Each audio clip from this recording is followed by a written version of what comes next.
Welcome to another edition of the Red Pill Diaries. This is our first morning show. We're going to try to keep it short, but we're going to try to address a few issues that is going on in the news. We are also having technical difficulties as always between YouTube and StreamYard, and how they're messing with the color palettes, and also how the voice is going a little ahead of the movement of the mouth, almost like the Chinese movies or the Japanese Chinese kung fu movies. But we'll get past that. Again, thank you for joining us on this edition of the Red Pill Diaries. I'm your host, Rashid Muhammad, and I just want to get right into the news because there's so many things happening around the globe that most people can't fathom, they don't understand, or they refuse to look at because it may damage their perception of their supposed reality. Okay, now we have Rashid. I'll add him to the screen shortly, but I want to first go to something because this is major. This is something that took place a few days ago, and I have been telling you about this for the longest on both my platforms, on all of my platforms actually.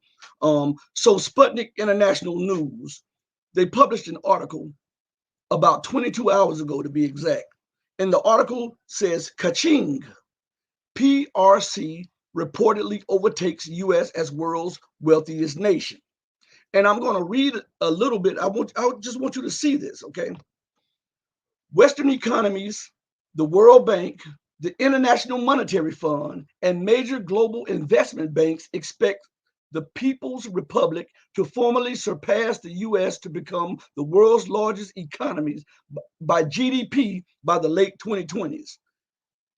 And if you, and I have to cut it short there, but if you've listened to one of our shows, especially the one I did last year called "We're Number One No More," this goes into it and it breaks it down by statistics and by numbers that China had already surpassed the United States as the largest economy at the time of 2015. They were approaching it at 2014, and in 2015, all of the major news outlets had already said that China had surpassed it. We have video proof of it. You can go check that on our YouTube page, and if not, I think it's free on the Patreon page. But this video that I did gave you the statistics, the numbers, gave you the actual video proof that the Chinese economy had surpassed the United States in 2015. We had it from ABC News, NBC News, and especially CBS News and other major publications. And by the stats, China was the biggest economy.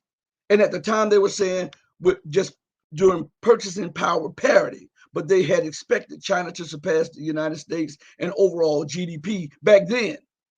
So this, when it's talking about expects the U.S.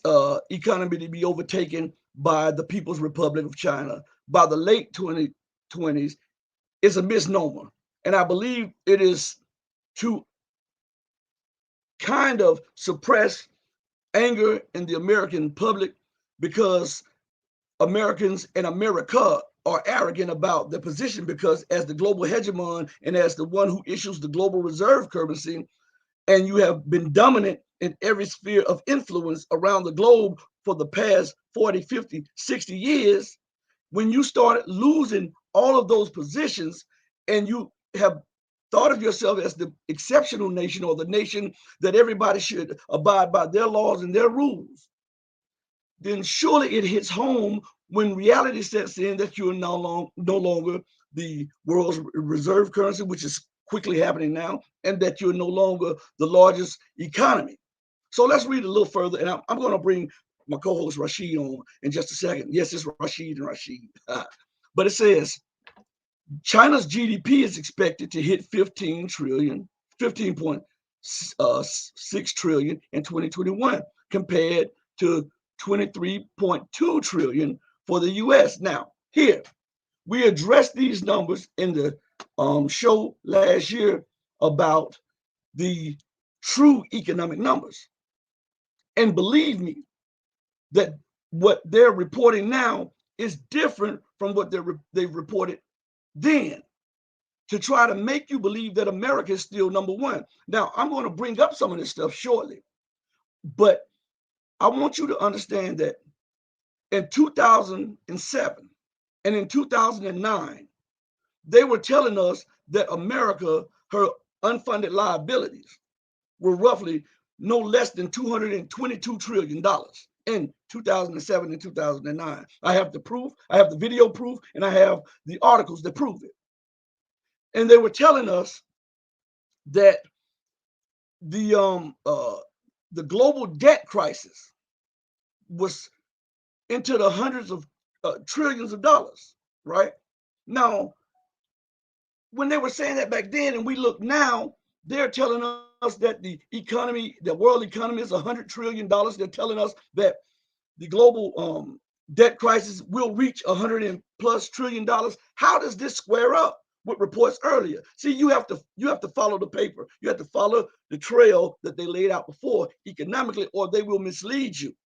And they will have you constantly thinking that, oh, down the line this would happen. But they already reported on these things, well, some over a decade ago. Okay. Now, let me finish with this, and then I'll bring Rashid in, and then we'll discuss this, and then we're going to discuss a lot of other things, and we're going to try to do it in a short amount of time. But I thank you all for joining us. And don't worry about the numbers on the live stream, because let me tell you right now, YouTube is killing me. They unsubscribed from last week to this week, 300, between 280 and 300 and some people from my channel, and they also were suppressing the view number. So I'm not even concerned. Even if it would have said 0 up there, I know people are watching, because they do not like for you to tell the truth. So following up in this article, it says China has overtaken the United States to become the world's single wealthiest nation in terms of total net worth. McKinsey & Company, a global management consulting firm, has concluded. In a report released Monday, the consultancy calculated that the People's Republic accounted for nearly 1/3 of the total global growth over the past 20 years, rising by more than over $110 trillion from a year 2000 starting point of just $7 trillion.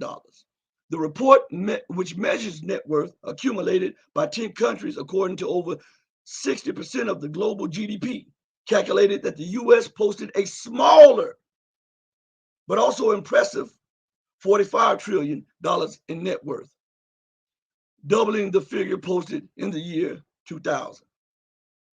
In both countries, over 2/3 of the wealth was said to have been concentrated among the top 10% of the households. Now I'm going to stop right there. I'm going to bring Rashid in, and we'll discuss this situation. How and why do you think the numbers keep? Yes.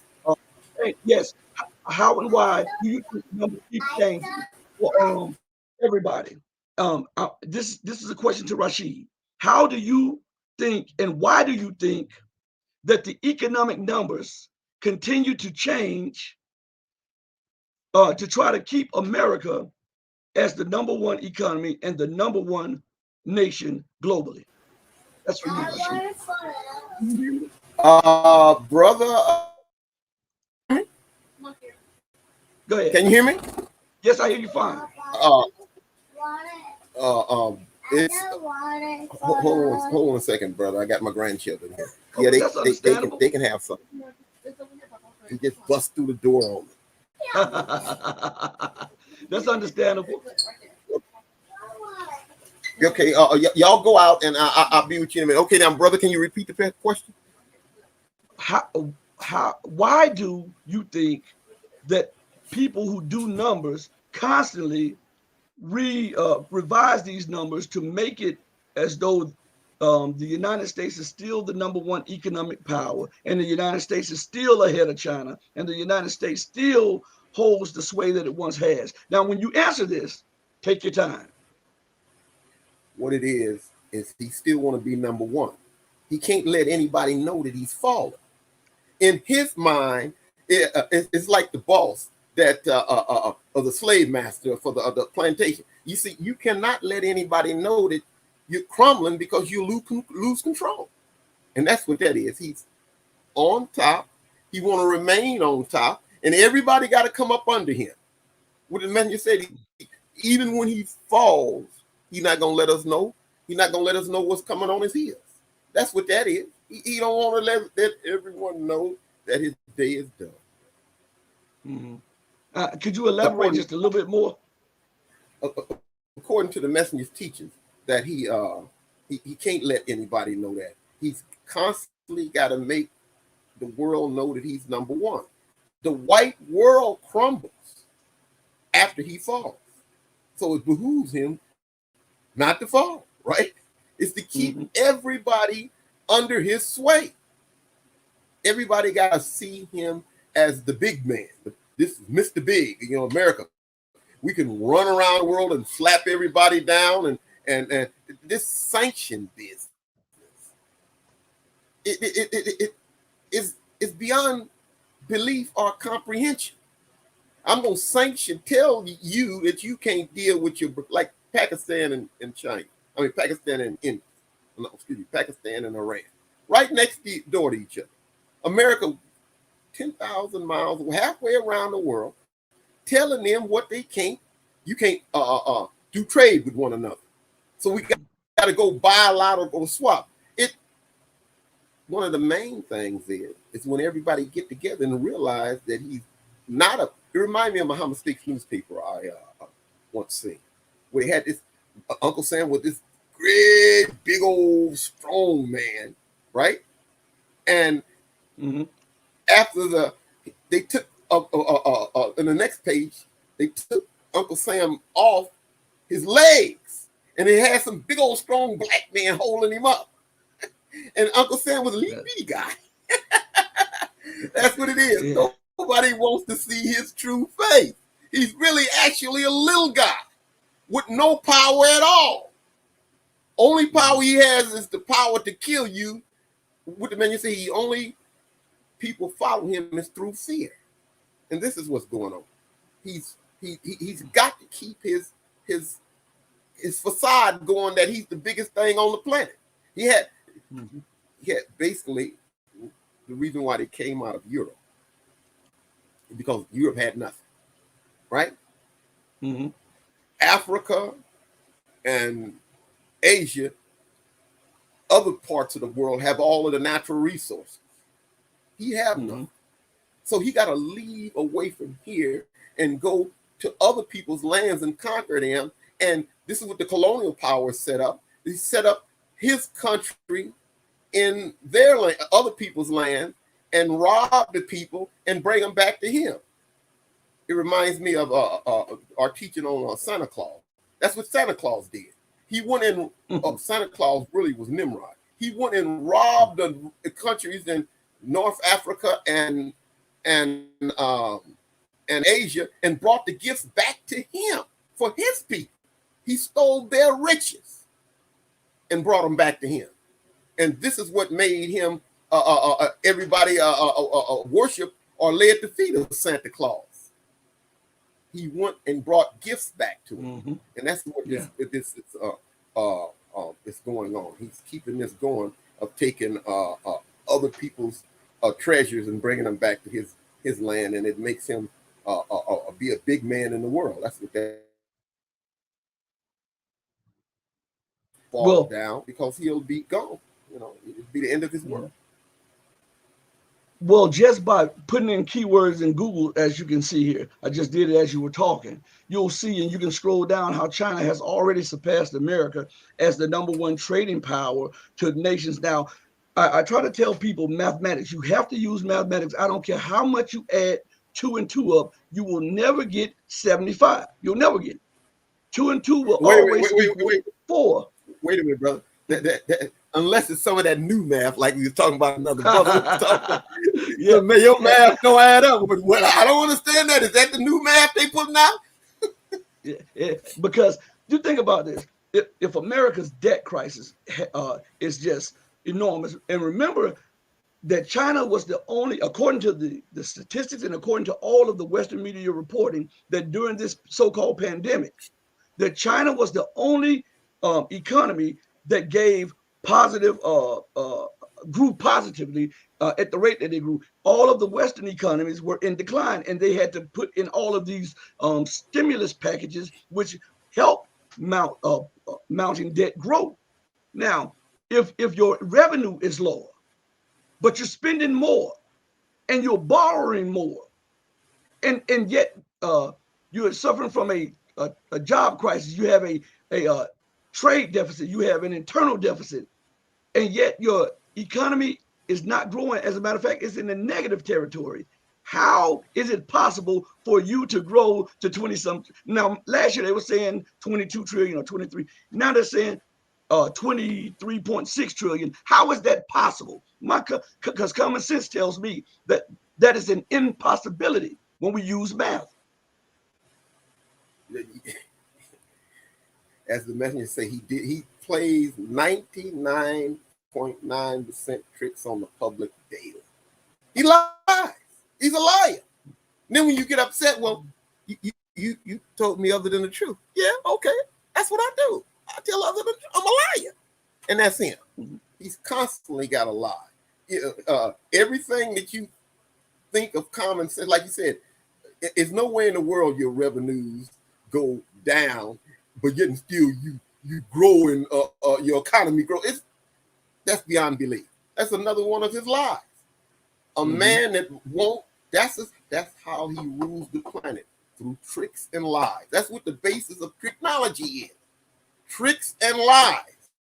And he ain't gonna ever tell you the truth. What the messenger say? He put the truth and a lie side by side, but he put a little bit more emphasis on the lie. So you never know when he's telling you the truth. And that's what all of his media is for, is to lie. And that's how, through also what Elijah Muhammad said, he who controls mass media controls the hearts and minds of the people. That's what he's doing. He's lying. Our common sense won't let us put 4 and 4 to be 10. Mathematics won't allow us. With him, whatever ball, what he said, what you say, the old saying is, you gonna believe yourself, or you gonna believe your lying eyes, or believe me? Which one you gonna believe? Yeah. So, but this is a good time, bro. And because go on. You there? No, I was getting. I'm here. I'm here. Can you hear me?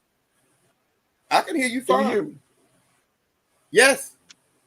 Okay, good. So listen, as we talk on this, I want to bring something up because I addressed these issues last year.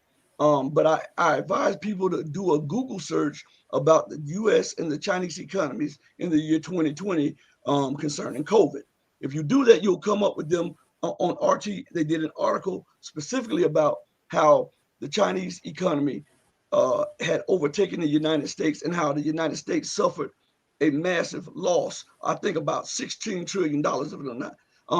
Give me 1 second. Continue talking to the people. I'm gonna see if I can pull that up so the people won't have to do the work. Okay, I work on the port, Los Angeles ports, right?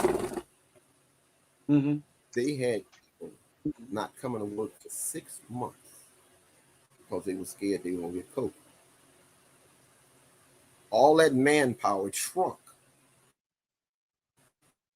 You have a lot of ships out there coming to offload in the Los Angeles ports, right? It's the 50% of America's goods come through Los Angeles Long Beach. 50%.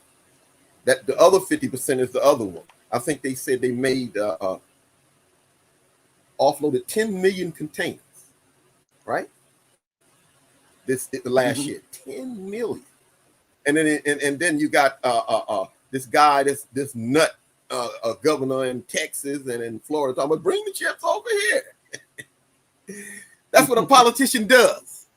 He lies in order to get the ship from the Pacific Ocean to Texas. You have to go through the Panama Canal, right? The Panama Canal. Some of these ships are too big to go through there. You've seen what happened in the Suez Canal when that big, huge ship got stuck. Yeah. What, 2 or 3 months, ships couldn't go through. And, and if you can't go through the Suez Canal, you'd have to go all the way around South America, then come back all the way up to the Gulf, and then go into Houston or to Florida. To do that, you would have to get more fuel coming from China to America.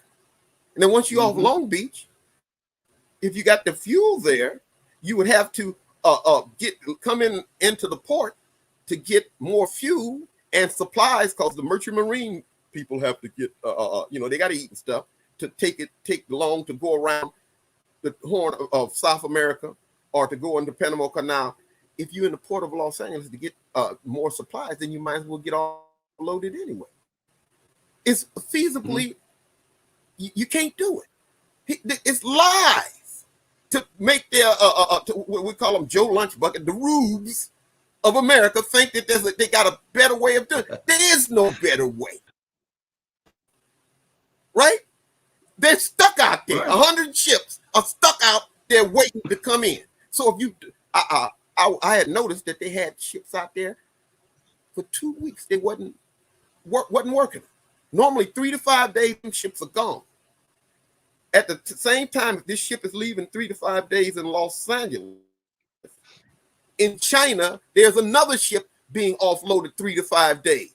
So in order to keep the circle going, that ship here got to leave the same time it leaves in China. So if it's been here waiting 2 weeks or 3 weeks not working, and the stuff still coming in China, you have what? A bottleneck, right? That's the reason why the supply chain is doing this. I was reading one of the guys that was the head of the ports out here. He said if this port goes down within 2 weeks, all the shelves in America be empty. You seeing that, right? And this is what's going on. The supply chain is breaking down. And as you were saying on the broadcast yesterday, what the messenger said, the first thing he does is attack their trade. Is break their trade. Yep. Their trade is what's going on. Yeah. So, and I want to, as you're talking to that, I found the article. As you look to the screen, you can see it here in bold from RT. This was published. I want you to date October 18, 2020. Right. That was over 1 year ago. 1 year, roughly 1 year, 1 month ago. Right. Missing 1 month by 1 day. Right. So listen, the headline says the $16 trillion bug. Pandemic could cost U.S. economy its entire annual output. That's 2020. All right. Now listen to what it says in the article. The U.S. economy may lose a whopping $16 trillion due to the devastating impact of the COVID-19 outbreak, both in output and people's lives, new research has found. While most studies assess the cost of the deadly virus by its impact on the national gross domestic product, or GDP, a paper published in the Journal of the American Medical Association earlier this week offered a different approach. The authors of the study, former Treasury Secretary Lawrence Summers and Harvard University economist David Cutler, also took into account losses associated with those who have died due to the virus, in addition to the purely economic costs. With the number of coronavirus infections in the U.S. nearing 8 million, now this is in 2020, and deaths surpassing 215,000, the researchers believe that the outbreak may result in an estimated 625,000 cumulative deaths in the country through the next year, given the theoretical conservative value of 7 million per life. Premature deaths linked to the coronavirus could wipe out nearly $4.4 trillion, according to their calculations. The virus is believed to have long-term effects on health, especially for survivors with severe or critical disease, as those complications lead to increased risk of premature death, they also have far-reaching consequences for the entire economy. What are the far-reaching consequences? With losses amounting to another $2.6 trillion for cases forecast throughout the next year, the authors noted. Now, if we read further down, they do a breakdown of this stuff, and they come to a conclusion that the total cost is estimated at more than $16 trillion, or approximately 90% of the annual gross domestic product of the United States. So that's 90%, right, of the gross domestic product that America is and was supposed to lose this year. Now, if everybody would, I'm going to switch the screen. I want you to see something, okay? Because this is very important. This goes hand in hand with what I'm talking about, how they keep fudging the economic numbers. So, according to this report, which should be on the screen if they'll allow me to put it up there. I'm trying to put it up there, but you know, we always have technical difficulties with doing these things. But I like to prove stuff. I don't just like to say it. I like to prove it because anybody could just talk. Everyone talks just to be heard. Everyone talks just so they can say that I said something. But what we want is proof. On your screen here, this article says, right, China is now the world's largest economy. We shouldn't be shocked. Look at the date. Look at the date. October 15th. Now remember that the Russian article came out last year in October too. Okay. I mean, well, not but the American article on a Russian platform came out last year. Now, this is nationalinterest.org. And in this article, the title of it is China is now the world's largest economy. We shouldn't be shocked. And it goes like this.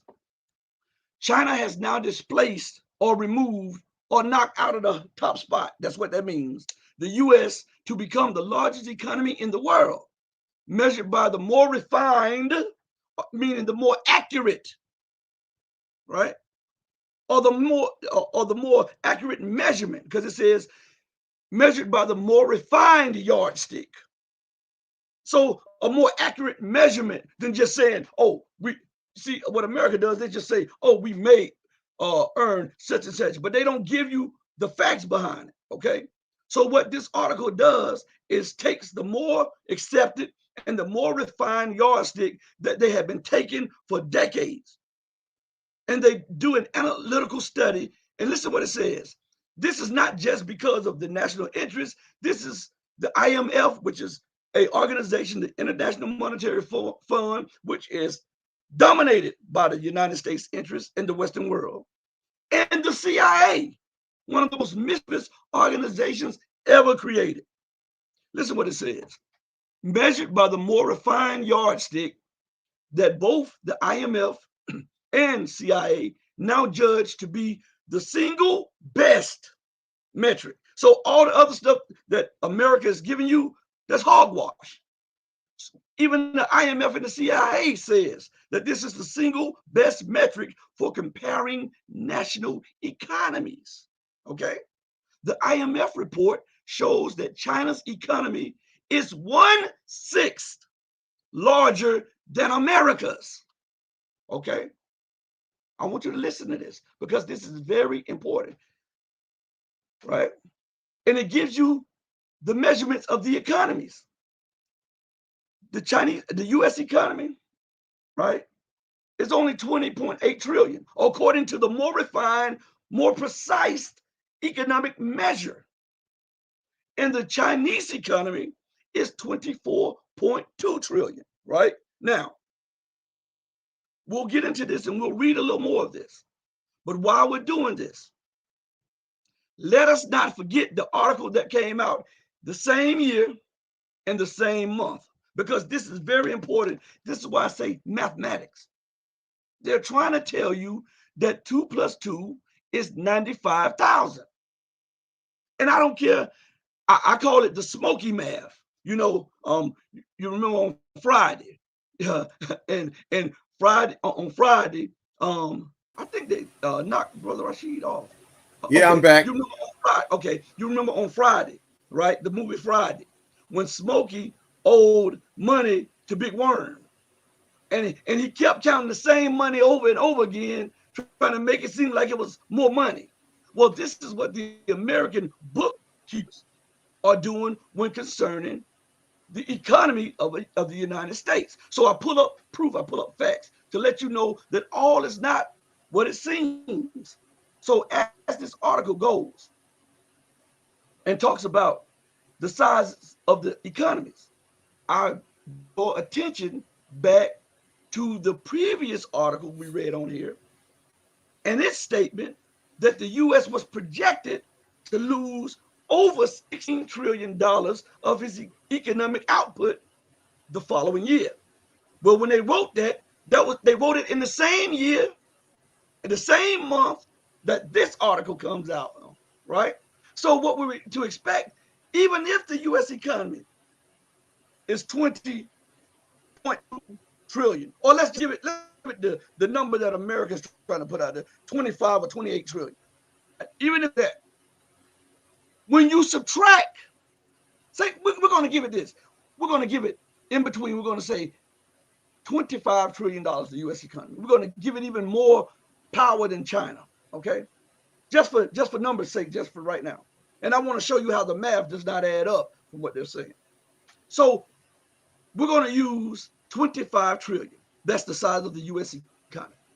Okay, according to the study done with all the data that was presented, they projected a loss of 90% of the U.S. economy for this year.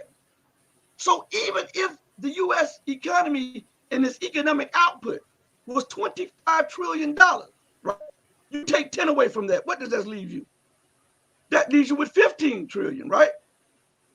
Right? And then you take another 6 from that, what does that leave you with? 9 trillion. So even if we gave them the best estimates, if we're going to do the comparative analysis, we would have to say that the U.S. economy is less than $10 trillion economy, according to what they're saying. Right? Also, so let us read further. Go ahead, and I want to read a little bit of this because I want people who listen and who's watching to be able to go and pull this stuff up for themselves and not be taken by all of these rosy predictions from the news and all of these so-called investors, because we have factual proof. We can pull up. They leave a history.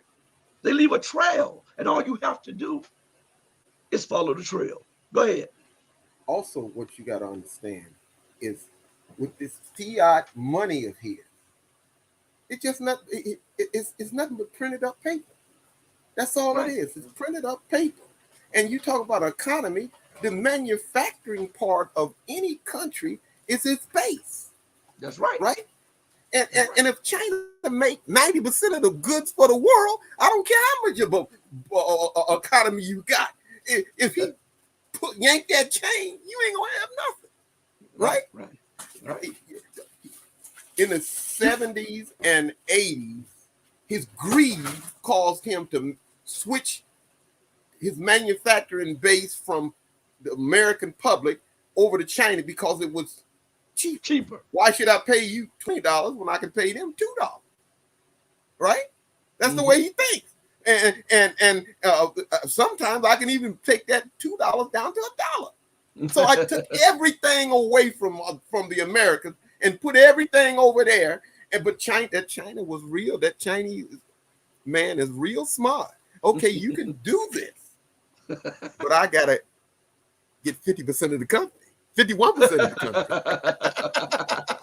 Yeah. And then once I learn all that you got, then I don't need you anymore. Right? That's right. China is a behemoth.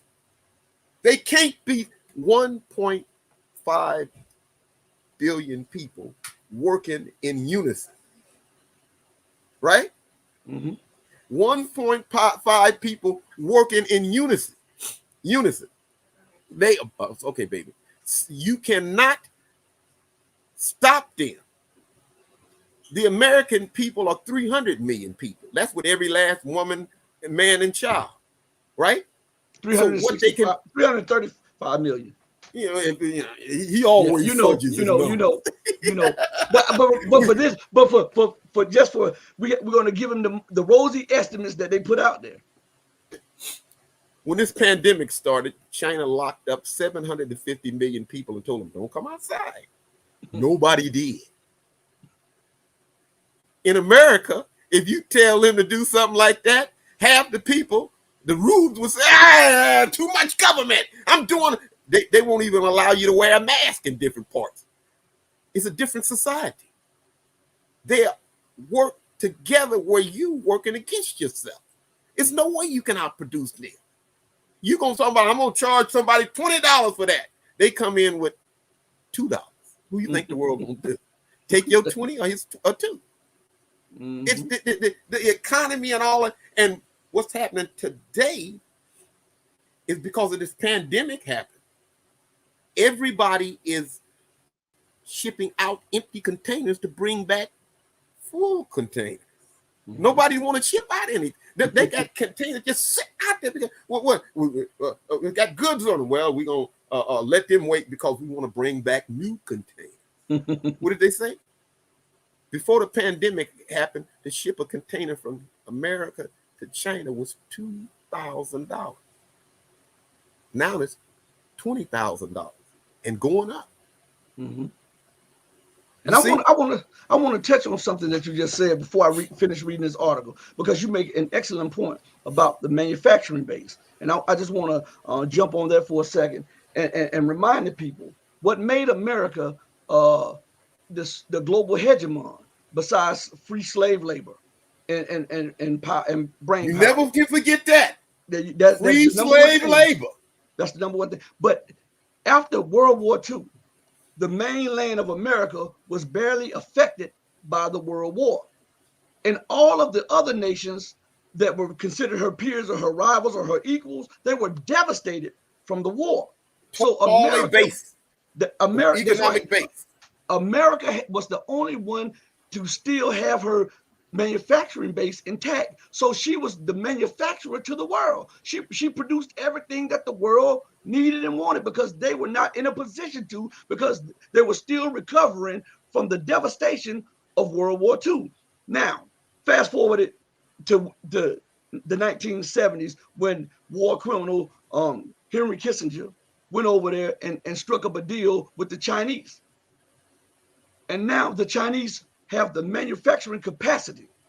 I was showing you an article. I did an article one time, and I know you remember, it's on the Patreon, when I did the facts and the figures, and I was showing you how fast China was churning out warships, and how they were doing more warships in a month than America and her allies could do in a year.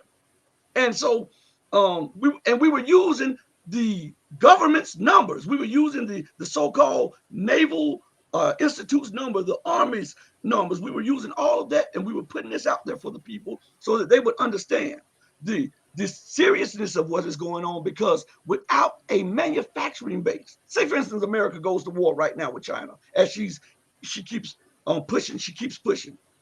Well, when those ships get destroyed, how is she going to replace them? When those warplanes go down, how will she replace them? China is throwing them up like this. China is not only throwing up warships, like they're throwing up everything. They're producing for themselves military equipment, and now they're producing for other nations military equipment, and they're beating the time schedule that they agreed on when they signed deals with other countries. China was building 7 destroyers at once. 7 destroyers. America builds maybe 1, takes 4 or 5 years, and when they get it, send it out to the ocean. Within 2 months, they got to bring it back because something not working.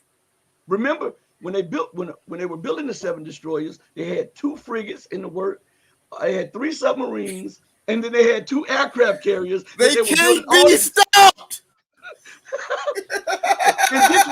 and this was just for the Chinese. They still were filling orders for Pakistan. For other people. Other people. So, but I want to get to this article because that lies at the heart of what we're talking about. The manufacturing base has been removed, right? So Yes. listen, let's go to the article because I really want this because the numbers don't lie. There's no saying that men lie, women lie, but numbers don't lie. They can That's be right. obscured, they can be fandangled and twisted, but numbers themselves don't lie. I don't care how many times you add one and one up, you'll never get 35. I don't care how many times you add two and two up, you will not get 95 million, right? So I want you to pay close attention. I'm going to read this article, read part of this article from the national interest, okay? Because we're at this point where it's talking about China's true economic output and true economy is $24.2 trillion, while the U.S. is 20.8 trillion now. And when we look at Fantasy language, fantasy, just build up stuff. just that's all. But let's look at this number here now. We did the rosy perception of America having a $25 trillion economy, but let us do it according to this, according to the IMF and the CIA. They said the United States economy is really 20.8 trillion. Now, the article that we read before this says that the U.S. was to suffer a more than $16 trillion destruction of its economic output. So if we do that and we say 20.8 trillion minus 16 plus trillion, we won't even add the plus. We'll just say 16 trillion. You only have a $4.8 trillion economy. That is mathematics. Okay? But and then the question is asked this: why can't we admit reality? What does this mean? And so Graham Allison, he says in this article, this week, and I want you to, I'm going to reread the first, because we're getting more people listening. I'm going to reread the first part of this, and then we'll follow it up with the next couple paragraphs, because this is very important that you listen, because the numbers that they're giving you on TV and on these so-called alternative media sites and by these so-called pundits and investors are lies. They are not based on reality. So he says, this week, what week? The week of October 15, 2020. That was a year ago, right? He says, this week, the IMF presented its 2020 World Economic Outlook, providing an overview of the global economy and the challenges ahead. The most inconvenient fact in the report is one Americans don't want to hear. That's why they keep giving you these rosy, even so-called alternative media, even all these so-called investors that's talking about they're out there for you. Well, if I lie to you and I know that it can mean your death and your family's death, or that your family's security could be at stake, then I am not for you and I'm not trying to help you secure yourself, right? So this is what these pundits out here, they're making a mockery of the truth. But we're gonna settle that right now. Listen what it says. The report, the most inconvenient fact in the report is what Americans don't want to hear. And even when they read it, refuse to accept it.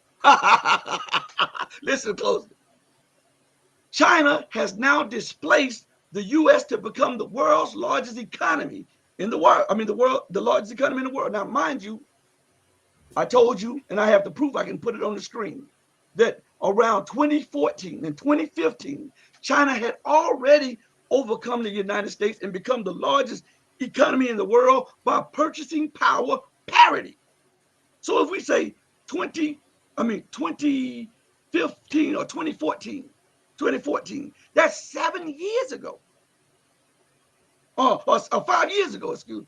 If we say 2015, that's 6 years ago. If we say 2014, that's 7 years ago. That China had outstripped the United States economically. But let's go further, because this stuff right here is a must that you understand. It says, measured by the more refined yardstick, that both the IMF, and the CIA, now judged to be the single best metric for comparing national economies. The IMF report shows that China's economy is 1/6 larger than America's. China's economy stands at $24.2 trillion versus the US economy at $20.8 trillion. That is a report by the IMF and the CIA. Okay? And it goes further and says, despite the unambiguous statement from the two most authoritative sources, most of the mainstream press, just like I told you, with the exception of The Economist, continue reporting that the US economy is number one. So what's going on? Obviously, measuring the size of a nation's economy is more complicated than it might appear. In addition to collecting data, it requires selecting a proper yardstick. Traditionally, economists have used a metric called MER, market exchange rates, to calculate GDP. The US economy is taken as the baseline, reflecting the fact that when this method was developed in the years after World War II, as we just mentioned, the US accounted for almost half of global GDP. For other nations' economies, this method adds up all goods and services produced by their economy in their own currency and then converts that total into US dollars at the current market exchange rate. For 2020, the value of all goods and services produced in China is projected to be 1.2 trillion yuan. Stop right there. Now, that was projected, but we know that China's economy did better than the projecting. And we know that the US economy, according to the data and according to the papers, did worse than what they projected. So the economy had to be less than 20.8 trillion for the US. And it had to be more than what? 24.2 trillion for China. But let's go further. It says, converted to US dollars at a market rate of 7 yuan to $1, China will have an MRE GDP of $14.6 trillion versus the US GDP of $20.8 trillion. That's where, now when they get to this point right here, that's where they stop. They look at it just like that. And they say, well, the United States is the largest economy in the world. Let's go a little further and you'll see why it's not. But this comparison assumes that 7 yuan buy the same amount of goods in China as $1 does in the US. And obviously, that's not the case. To make this point easier to understand, The Economist magazine created the Big Mac Index. That's what you see above right here on the screen. Big Mac Index. The Big Mac Index. And it says, from which the graph at the top of this piece is derived. As this index shows, for 21 yuan, a Chinese consumer can buy an entire Big Mac in Beijing. If he converted those yuans at the exchange rate, he would have $3, which would only buy half a Big Mac in the United States. In other words, when buying most products from burgers and smartphones to missiles and naval bases, the Chinese get almost twice as much bang for each buck. Recognizing this reality, over the past decade, the CIA and the IMF have developed a more appropriate yardstick for comparing national economies, which is called PPP, Purchasing Power Parity. As the IMF report explains, purchasing power parity eliminates differences in price levels between economies and thus compares national economies in terms of how much each nation can buy with its own currency at the prices it sells. At the prices items sell for there. Now listen, I want you to understand that American government officials, they understand this, but they're not doing this for a reason, because they don't want to reveal that the empire and the emperor of the so-called global hegemon no longer has any clothes on economically, and the Chinese have been outstripping them in everything that they dominated or everything that they took lightly, and just because they thought of themselves as the exceptional nation, the Chinese were able to creep up on them and overtake them. Wait a minute, brother. Did not some little bitty man from Sandersville, Georgia say that was going to happen 60, 70 years ago? He said it, and we're going to find out more about what he said from their own words right here. While MER answers how much Chinese would get at American prices, PPP answers how much Chinese do get at Chinese prices. If the Chinese converted their yuan to dollars, bought Big Macs in the U.S., and took them home on the plane to China to consume them, comparing the Chinese and U.S. economies using the MER yardstick would be appropriate. But instead, they buy them at one of the 3,300 McDonald's locations in their own home country, where they cost half what Americans pay. Half. Now listen to this good. It says, explaining its decision to switch from MER to PPP in its annual assessment of national economies, which is available online in the Facebook CIA fact book. Excuse me, I said Facebook, but I'm talking about fact book. It says, it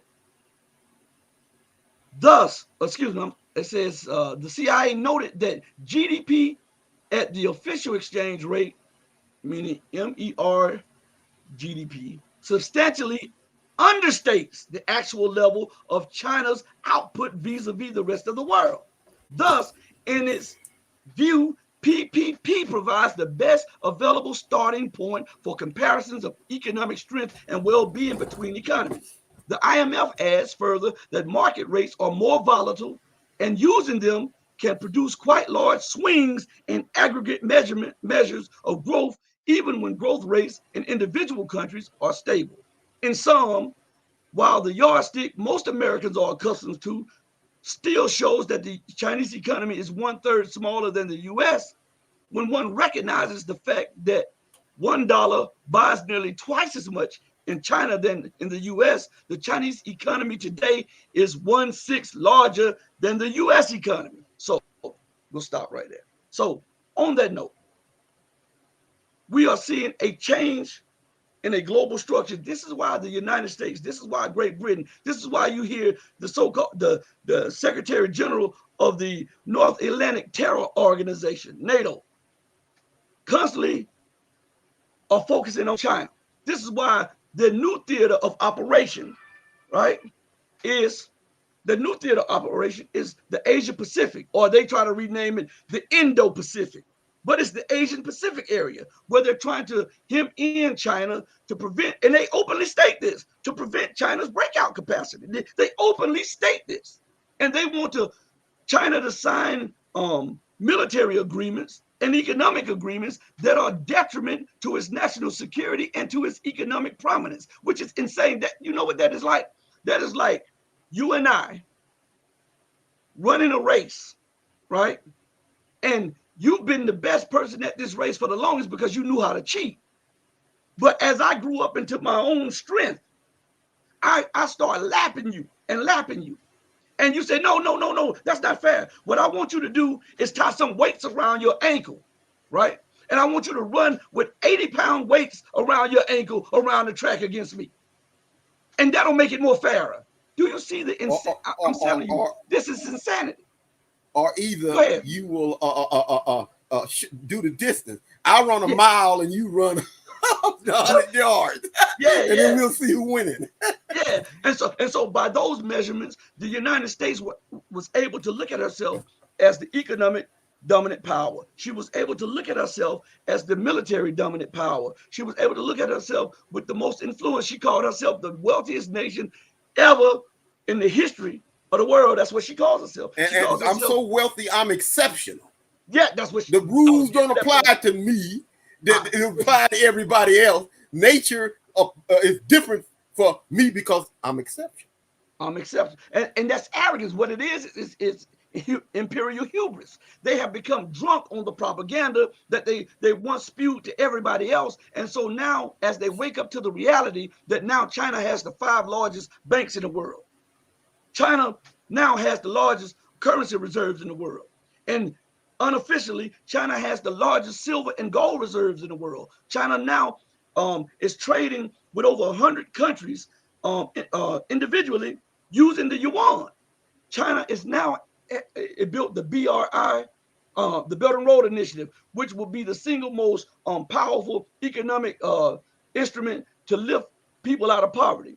China has also made counterweights to the IMF and other institutions like the BRICS Bank and the AAI Bank. I think it's the AAIB Bank of Asia. They are also partnering in the largest trade pact in the world with the Asian ASEAN organization, which uses the yuan in trade settlement.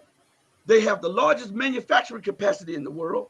They have the largest navy in the world. They have the largest army in the world. And within a year or so, according to some measures, they say they already did it, but within a year or so, other ones are saying that the Chinese will have the largest air force in the world. And now we look at the purchasing power parity.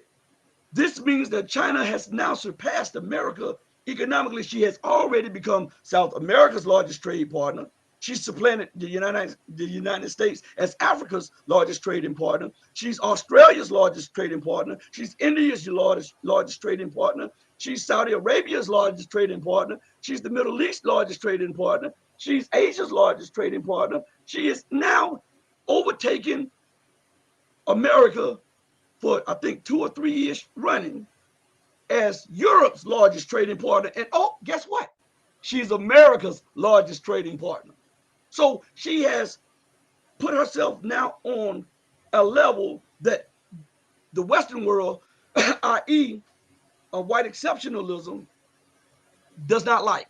And this is driving them insane. This is why they're preoccupied with fighting China. Now, as I told you on our other platform, China was never meant under Mao. They were never meant to be a permanent member of the UN Security Council. It was supposed to be an all-white, all-Christian gang, according to their own writings. I'm not making this stuff up. I'm telling you this. And because Chiang Kai-shek, who was at the time in control of mainland China, was a U.S. stooge, and because Chiang Kai-shek was a Christian, and they thought that they would place the Chinese on there because they could use the Chinese whenever they wanted to help pass their legislation in the United Nations. But they didn't know that Mao and the revolutionaries would overtake and outstrip Chiang Kai-shek and remove him. And Shanghai fled to Taiwan. This is why you got this stuff going on in Taiwan and China right now. The main things. And Taiwan is called Chinese Taipei or Taiwan. This is why there's a big brouhaha brewing up over there, because China wants to reclaim the territory that it is. That would be the same as if America went and said, you know what, for the last 100 or so years, this state has been a part of us. We will not let it be an independent state. That most of the world would acknowledge that.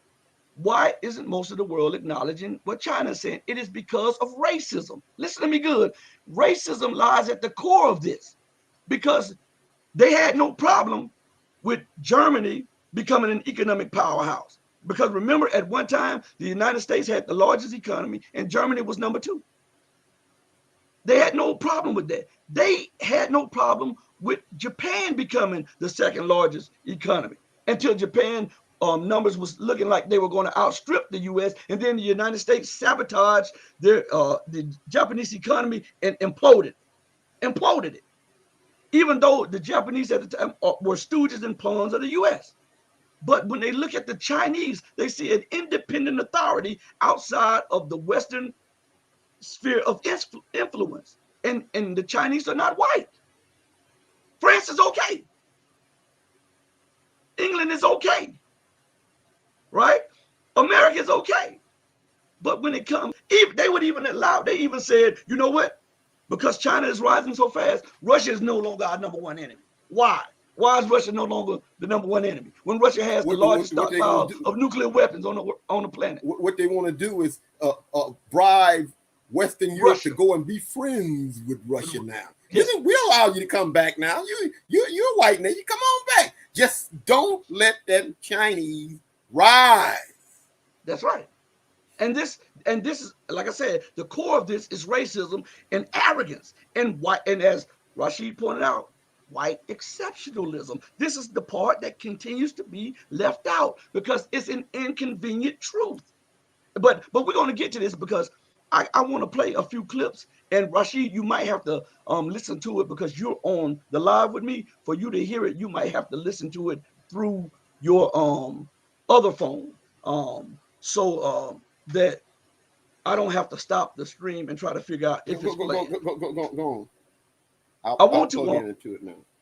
I want to play a few clips for you all. These are short videos, and I want you to see what the investors are saying.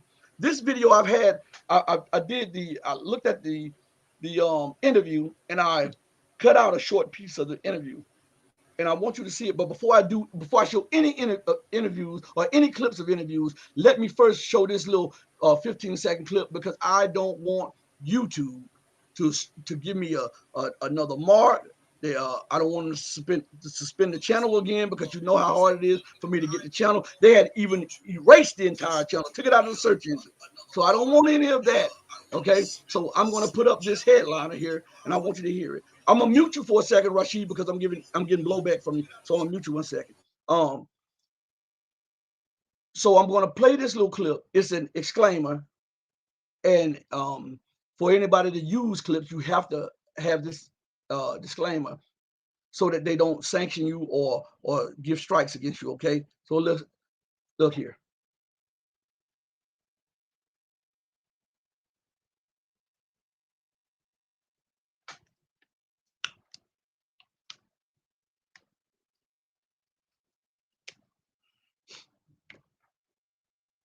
Okay, now we're back. We played the disclaimer, and we'll probably play it one more time or somewhere up in there so that they won't give us a strike and say we didn't have it in there enough. Okay, but I want you to listen to this clip that I had on here for months, and then when we come back after this clip, I want to go through a few more clips to show you the dire situation that the world is facing, that and the economic crisis that is upon the world. Okay, Z Capital.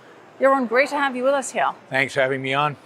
All right, Yaron, one of the biggest ideas you champion, whether it's a speaker, as a hedge fund manager, as the chairman of the Ayn Rand Institute, or as an author, is this idea of restricted government, capitalism, and pursuit of individual interests. Yes. Now, the US government has taken on a different role due to the pandemic, at least that's the premise that's been given. And we've seen benefits expanded across the board. Now there's talk of making some of these more permanent.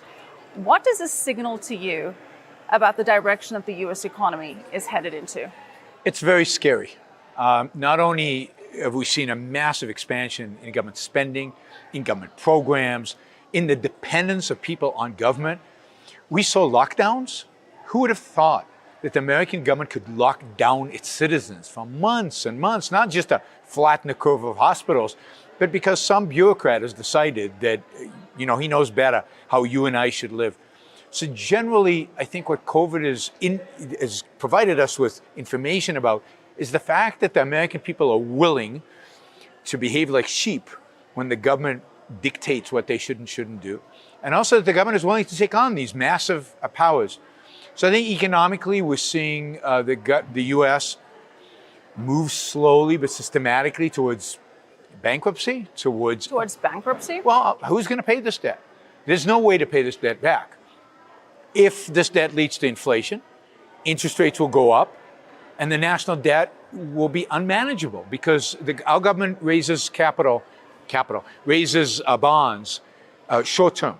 So they issue 1 year, 3 month bonds. If interest rates go up, the cost of that alone would wipe out everything that is provided through taxes. So, we are approaching levels of debt that we saw in World War II.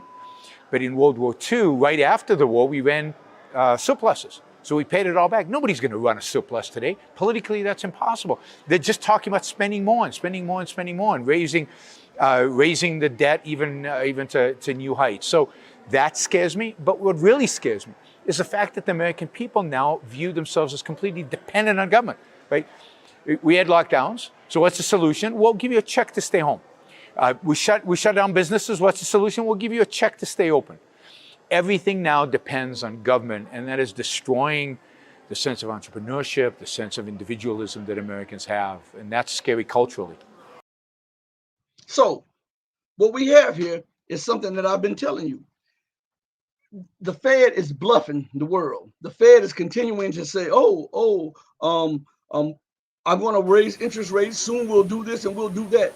And I keep telling you all that this is, if they raise interest rates to, like they're saying, 2-3%, boom goes the dynamite for the economy, because the interest alone wipes out their income from taxes, as he said. So how are you going to pay the rest? How are you going to pay this? You can't. You can't pay this. So you're in a situation now. We have reached the inflection point, and America is suffering, and she knows it, but she doesn't want to tell you that. She wants you to believe that everything is hunky-dory. Now I'm going to play this other clip. This is from, this is from one of the shows I did with, who was it? I can't even remember. I guess when the video pops up, I think it's Charles Dunaway. I want you to listen to what he says of what he sees happening in America. This video was done last year. I want you to see what he says, okay?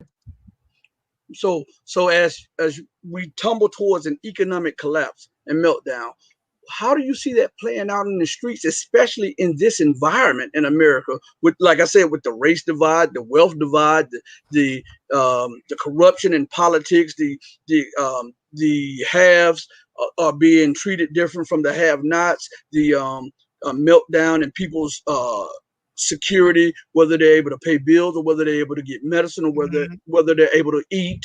How do you see that playing out over the next few years, especially as some of the debt is called in? Yeah, I think we're going to end up with much more violence. Much more street violence in the cities, particularly.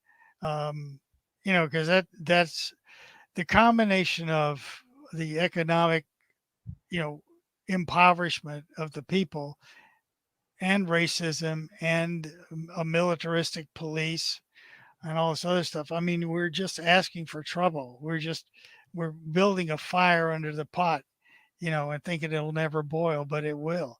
It's, but if we get to that point, the only weapon the state has left is that military. So if you're going to say, well, I'm going to suppress, the uprising of the people, I mean, that would have to happen. But, the thing that inhibits this is that people are all divided, that we are not united in our desire to have a better life here. I mean, but we're not united in how we would get there. I mean, so you've got people split in so many different directions that it's really hard to get any traction for things. But to me, that's where the economic thing, if we do a collapse situation, a scenario like October 1929, then maybe they'll wake up, because the government doesn't care about any of us. They care about the stock market. Stock market is going well, then the economy is great. It's great. That's all there is, because those are the people that pay their salaries and pay for their campaigns and have promised them jobs when they get done being a politician. This is, but yeah, I can't see a way that we don't end up with some kind of violent struggle here. Now, who will win, I couldn't tell you. Now, that was an interview I've done with geopolitical analyst Charles Dunaway. And when I talked with Gregory Mannarino, I've had multiple shows with investment guru Gregory Mannarino, the sense that I get from him, and as he told me, that it will be violent.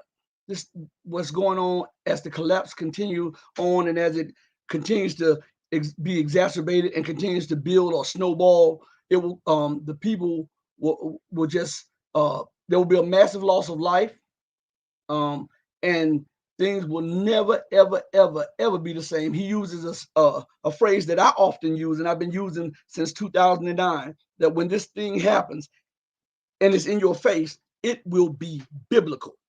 In his words, he says that this has the potential, the economic collapse that is underway has the potential to kill more people than if America and Russia exchanged nuclear bombs, nuclear strikes on each other. So this thing is looking very bad, and we're seeing that they're trying to cover their tracks by lying continually to fudge what they said a year ago or 2 years ago or 3 years ago or 4 years ago. And it's amazing to me that other people can't see this. And look at, I put an article up there earlier, and the date said October 14th. It's amazing that all the articles that I just showed you all had a October in it, the month of October.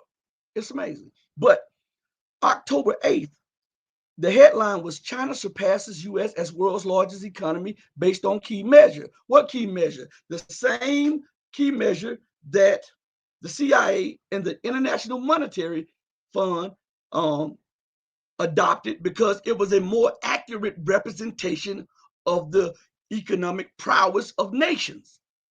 And that is the purchasing power parity. That's in 2014 they did this. And we're just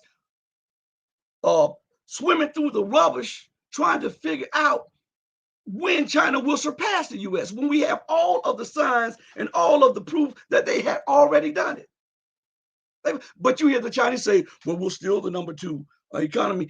That is strategic. That is not to alarm the Western world, because they look at how they're acting towards them, and they are the number 2, and they proclaim themselves to be the number 2. What do you think, and how do you think that they will be acting if China says, yes, we have now overtaken America in everything? How do you think? That's a question I want Rashid to respond to. Can you hear me? Yes, I hear you very well. I was thinking about what you were saying. It's just like you and in America here, you go to one of those little towns, right? One of those little towns down south. My grandfather was driving a car he had bought this years ago, and he went in to get some gas, and they asked him, "Nigga, what are you doing with driving a car?" And so my grandfather had to tell him, "This is my boss man's car." You see, the guy in the town, he was not economic jump, I mean, not one of the wealthy ones, but the mere fact that you had one and he didn't have one, he couldn't stand it. You see, it's the same thing. It's even with all of the little countries of Europe. By the mere fact that somebody other than the white folks is number 1 and we not, I can't stand it. He get all of his brothers and stuff all riled up and ready to come in with his pitchforks and his broomsticks and his shotguns and stuff to kill me because I'm not one of them. And that's the way they are. They all up in an uproar because China is a people of color, right? China is considered a part of the black nation, and he can't stand that. No, he can't stand that. And so on this, I'm going to be skipping back and forth. I want to play a few clips. We're going to try to start doing this show once or twice a week in the morning times, and maybe if we get a chance to, we'll do like a Saturday or a Sunday weekend review show if time permits. If we're allowed, we have real busy schedules, and so we're going to try to do that and make it more frequent to you all. And if you like, you can go over to the Patreon and you can sign up. It's free stuff over there, but you can sign up and get some of the most exclusive articles that we have, most exclusive interviews, and we have a lot more that's coming your way. And it's patreon.com/ all one word, the Red Pill Diaries. Okay. But I want to play something for you to show you the anger that is rising up. And as they realize that America is no longer number one, I want to show you Mr. Gerald Salente and what he has to say about the situation at hand.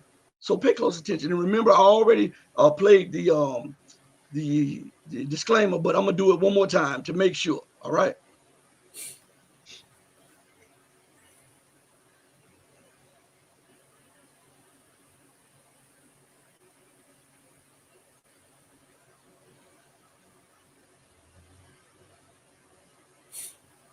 So now we go to Gerald Salente.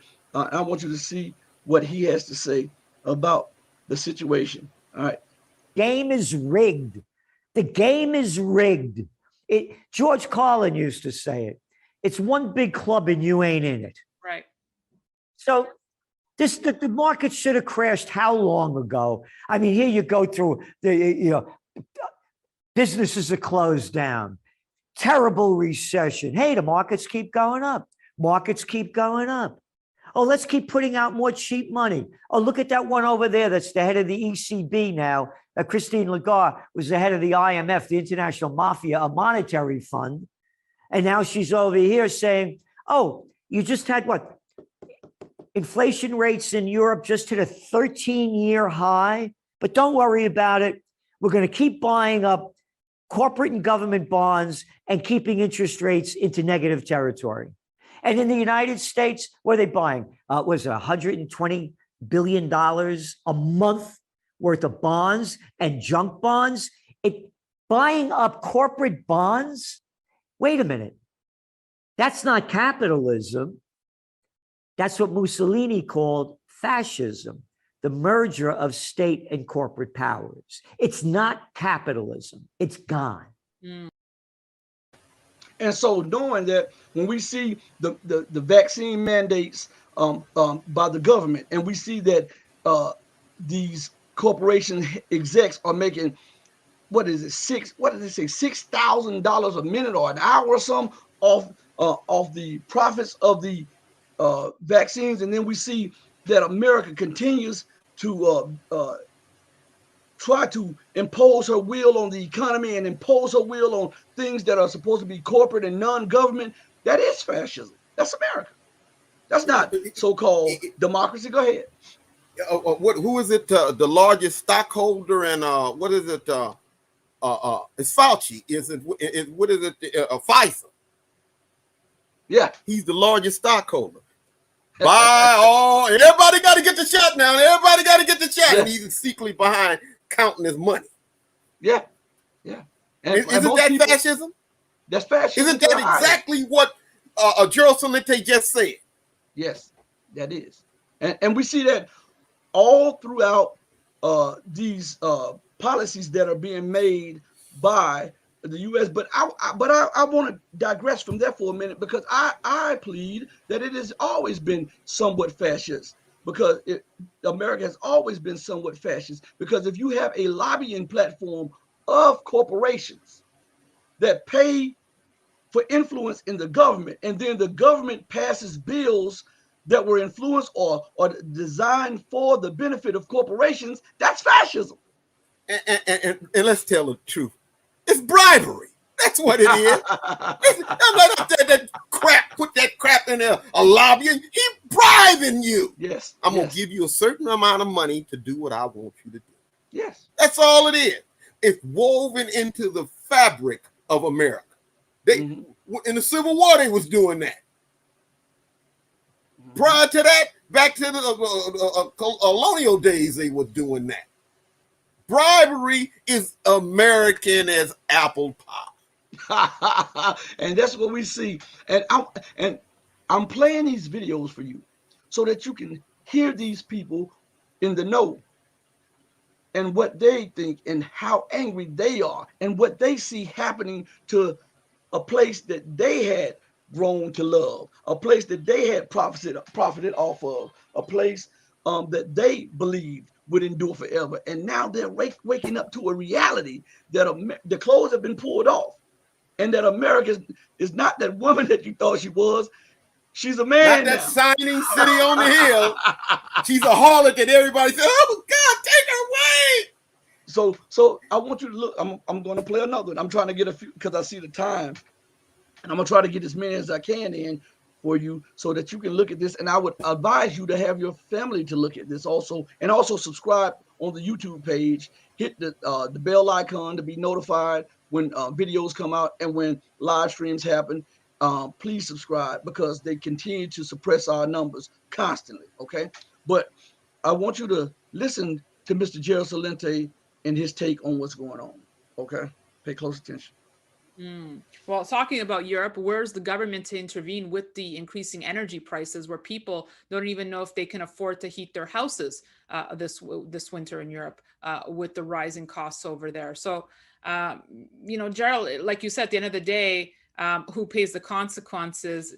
It's us. It's the little people, right? And look at the jobs miss, right? And still the market not reacting here. We've been calling for some sort of market correction for 3-4 years now. Yeah. What's it going to take? Well, again, you saw the numbers that came out on last Friday. Yeah, Wall Street was expecting numbers as far as new job applications from 700,000 to 500,000. That's what they were pumping out. Oh, that's why the markets were going up. They were expecting higher numbers. They came in at 194,000. And the markets went up. They started changing, but they went up. And what happened with gold? Gold shot up like, $20, and all of a sudden, boom, flattens.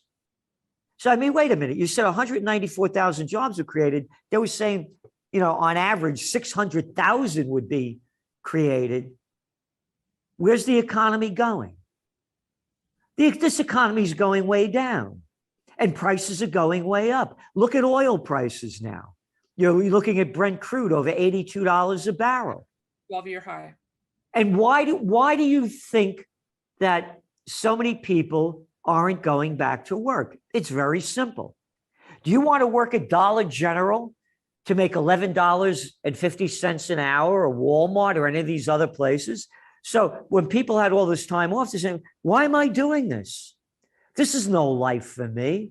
When I was a young man, there used to be a thing called climbing up the corporate ladder. No more. The bigs own everything. Merger and acquisition activity in 2020 and 2021, all-time high.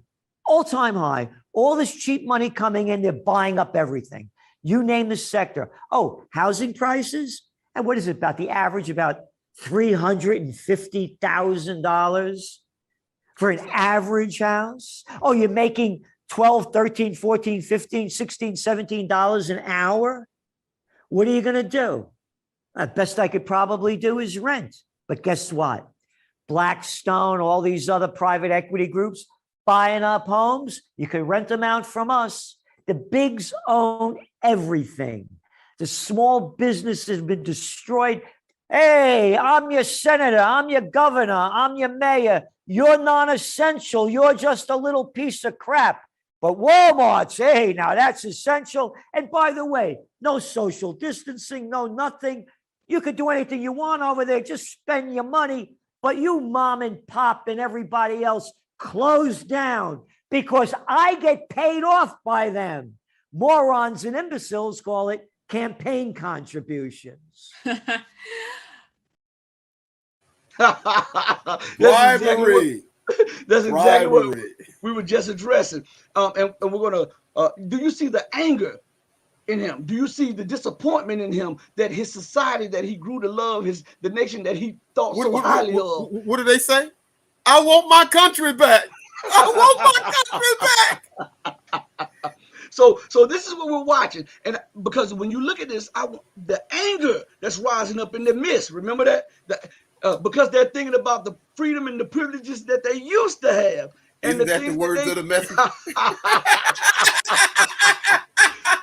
So I want you all to pay close attention, because it's one thing when you hear the show and you hear the audio, but it's another thing when you come here and you can see the actual video clips, and you can see the expressions on their faces. You can hear the anger in their voices, and you can see them almost bursting out, almost into a fight, because they see the nation that they thought was so great on a Wait a minute, brother. spiral. This is what makes this show so great.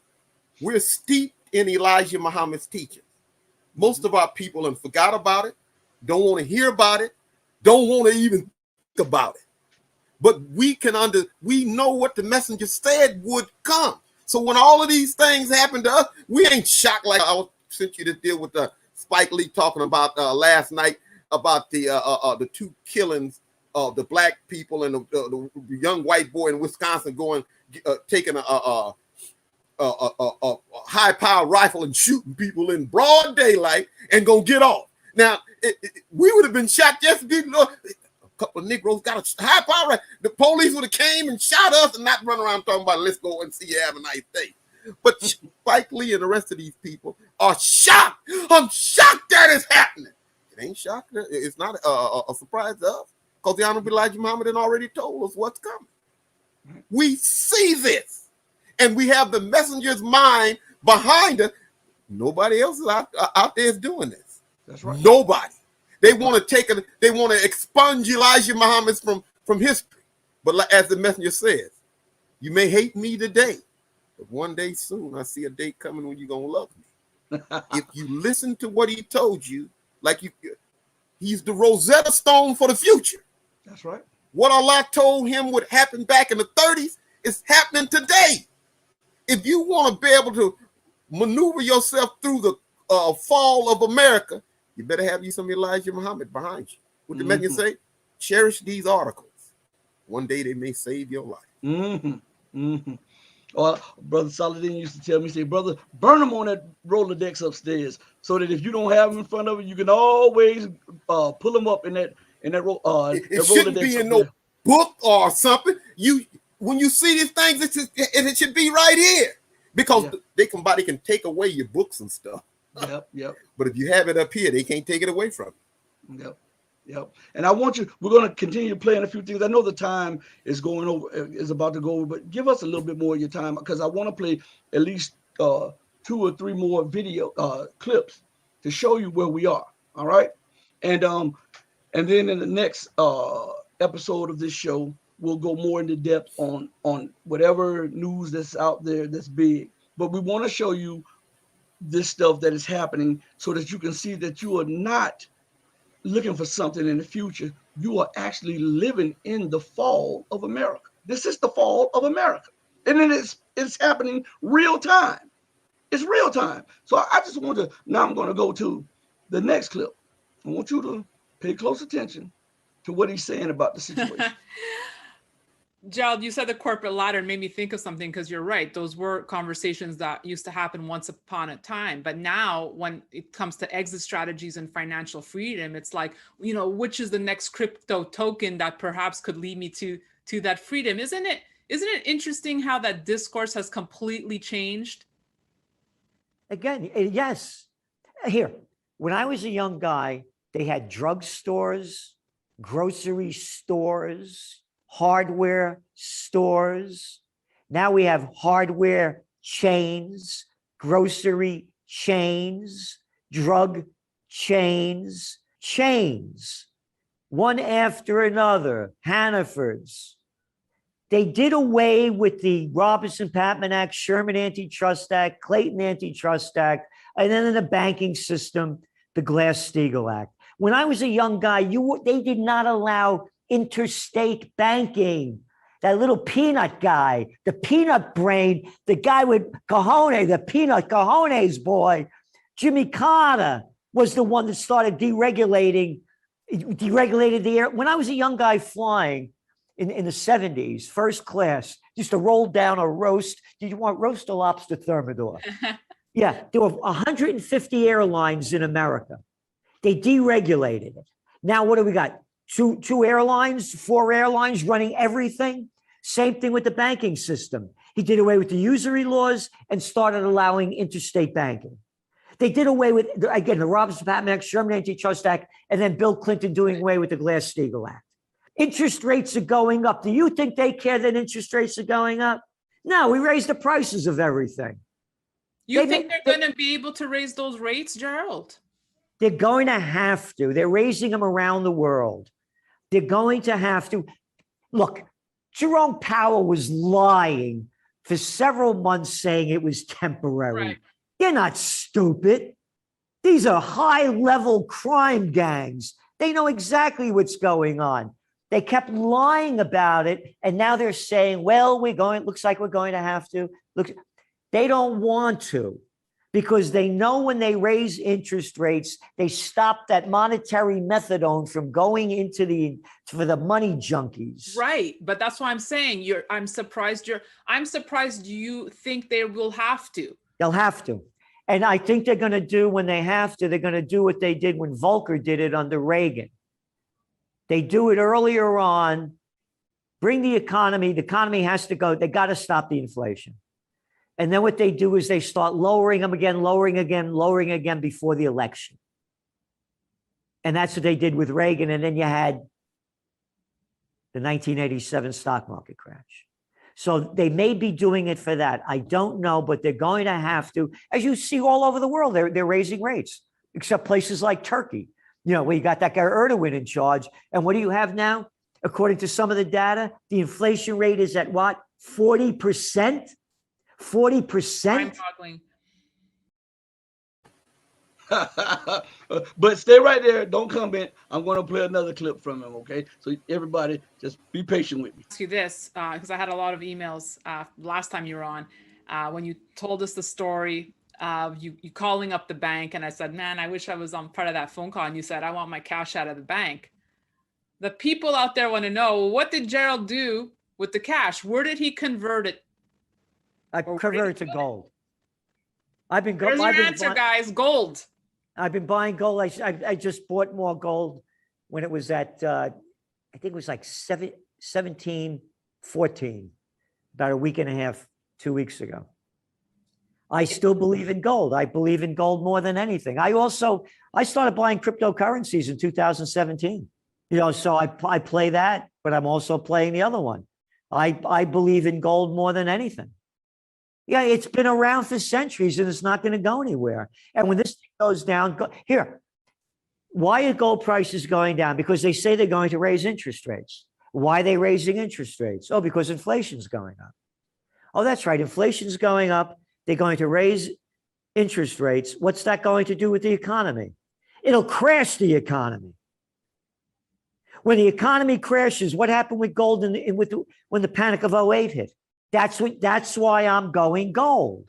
And I also go silver, but silver's been pretty disappointing, but I still see gold as again, I started buying gold, and my first buy of gold was $187.50 an ounce. Well, you just shared something interesting. The price at which you got into gold, because a lot of people like Jim Rogers would say, he doesn't buy gold, above 1,200 or above 1,000. But when you said that, I just want to pull up a quote from someone I followed in the gold market for a long time, who used to say, if you buy gold for the right reasons, there is never a wrong time or price. I agree. And right. again, So to me, you're not looking at that and saying, whoa, 1,700 is too high for me to get in. No, I think 1,700 is pretty low. Again, they're going to raise interest rates. Gold is going down because of the fear of rising interest rates. The stronger the dollar goes, the more it costs to buy the thing. So that brings the price down. But when they raise interest rates, the economy is going to crash. It's been built up with fake money.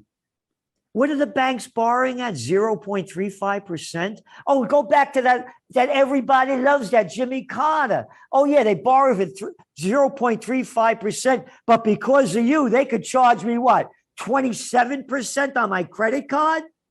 And they're getting it for nothing? It's a crime syndicate. So going back to gold, to me, why would anybody be invested in dollars, euros, or lira, or anything else? It's a crime syndicate. Brother, See, brother, go ahead. very quick. I remember my mentor teaching me that they were taught this in FY in the 60s. The very same thing Gerald Salente was saying on those clips. That the supermarkets and the airlines, all of that stuff will shrink down. Yep. Instead of 50 or 60, they're gonna be down to 1, 2. Yep. And then they're gonna be down to nothing.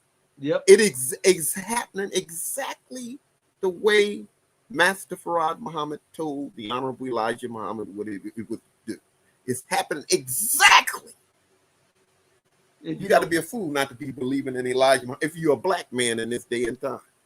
And Saladin used to teach me that all the time. And as I saw all of these store chains, especially from 2018 when it starts really picking up until today, you start seeing these store chains that had like 200, 300 chains, narrow it down to a few chains. And then you start seeing staple businesses like J.C. Penney's and Sears go belly up. Saladin was telling me this stuff long ago, and he said, that's not it. He said, this is just the beginning, and there will the banks, everything is going to be narrowed down. Everything is falling, and what they're doing, they're trying to keep people's mind preoccupied with foolishness, like the Kardashians and all this other stuff, and try to keep the people's mind on flashy stuff and on thugging and all this stuff. Who controls the media? Those people control the mind. As the brother used to tell me, the bright lights, the flashy things is what get our people. You know, the brother at the local, he got the greasy spoon out there, and he got one chicken up there, and you go over there to McDonald's and them, and they got thousands of chickens. And you ask the brother, can you give me a wing? And he say, can't you buy the whole thing? You mean I gotta cut the wing off? Over at McDonald's, that's all they sell is wing. Well, I ain't got. Goes back to what the Honorable Elijah Muhammad says. The only job you're gonna have in this day and time is the job that you make for yourself. Yeah. It is the constructing, bringing down of the American government and stuff. He's being constricted on all ends. And they're lining him up. The holy scientists are lining him up, and they're putting his head on the chopping pot. And when they hit that chicken, what? The body is here, but the legs are going. The head is here, and the body is going all over the place. That's what's happening. Like my grandfather used to do. He would grab a chicken and grab it by the head and just swing it like this and snap his neck, like that. So what we're watching in real time is God grabbing the neck of the chicken and snapping the neck by wringing it. This is what is happening to America, and it is happening, and the nation is in free fall economically. She's in free fall politically. Look at the discourse. Look at the political discourse between these people. Now, I want my country back. I want my country back. You too conservative. You too liberal. You too far right. You too far left. All of this stuff. The political discourse is also a representation of what you see in American policy. And as I always say, America's domestic policies mirror her foreign policies and vice versa. And that's what you get right now. And what you're seeing is a desperate power who is in decline, that is fighting like hell to try to preserve a few more days with the title around her waist, because she see this young and up and coming buck that is knocking everybody out. And she knows that eventually that buck is going to stop with her. And this is what we're watching. But I want to get to I want to play a few more. I know time is of the essence, but I asked the people for a few more minutes. But you guys, let me play a few more. Remember, Gerald Salente says exactly what I just told you earlier, that the Fed and the U.S. is trapped. They have these artificially low interest rates. This is not just the Fed. This is the ECB, which is the European Central Bank, and these other banks, artificially low. And because of the economic situation that is underway, they will be forced to raise the rates. And when they raise the rates, boom goes the dynamite. The market crashes. Remember, this man doesn't care about job losses. This man doesn't care about growing poverty. He doesn't care about the wealth divide. What he cares about is the stock market going up, because it gives the perception that I am the best, I am the richest. And we'll get to that in just a second. But I want you to pay close attention as I play Gerald Celente. So you buying gold, more gold now, and thank you Yeah. for sharing that, because it just helps so much of the audience out there listening.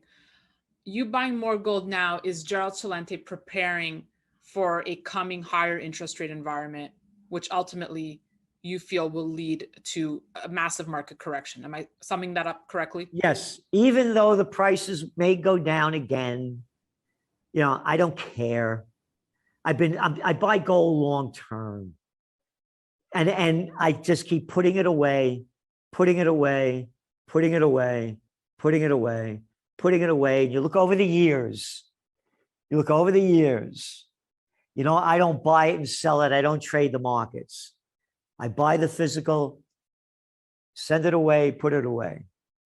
And I would recommend to people, again, the motto of the Trends Journal magazine is think for yourself. As I told you, my father, when I used to say something, he'd say, Papagallo, parrot, stop repeating what everybody else is saying and think for yourself.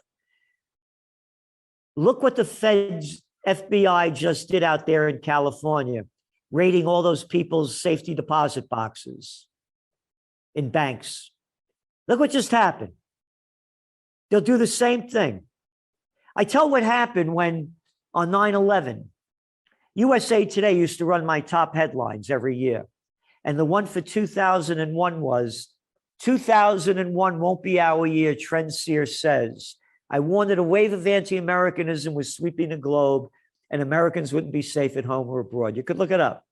You know, anyway, 9/11 happens. I'm watching it on TV. This guy on CNBC saying, well, a plane hit the World Trade Center, but, you know, let's not worry about this. And I'm having a cup of coffee watching this, and all of a sudden you see that thing, boom.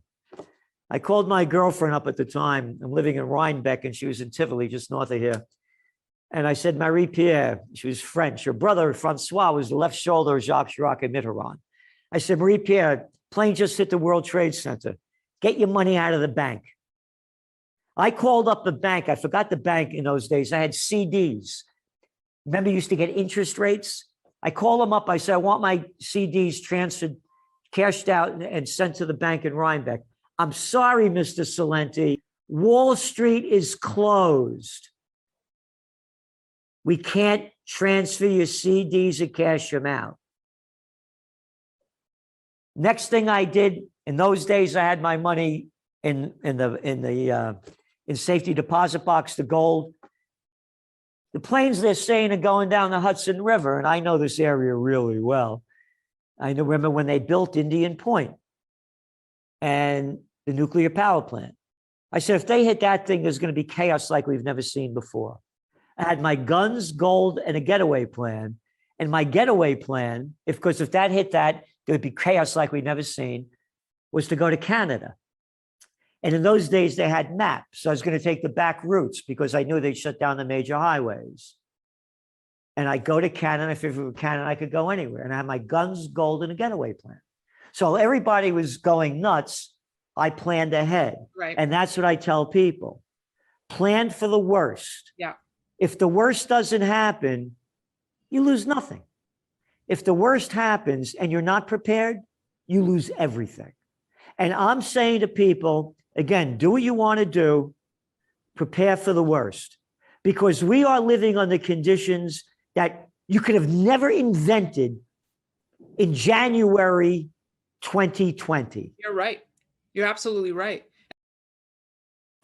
So they see something and they're talking to each other and they're telling each other to prepare because they see something not far down the line. They see it right in their face and they know that the collapse is upon America. And what I'm telling you and what Rashid is telling you is that you better make preparations. And I'm not talking about put your trust in gold or silver or cryptocurrency. I'm saying put your trust in God. And food. Because you can't when it's happened, you can't eat no gold or silver. And you need to get all of that's right. And you know what you need with food, you need to prepare yourself with water and all of the little staple things that you'll need, body wipes and all of this stuff, because some of the essentials will not be there for you. I was in the store a day before yesterday, I believe. And I went to like 3 or 4 stores, and I was walking around the stores, just checking them out as I was purchasing a few things, but I often go in there specifically just to see how stocked up they are. And as I went through the stores, I was noticing that the toilet paper was starting to disappear more. I was noticing that other things were starting to disappear more. And I'm like, why aren't they putting the alarm out?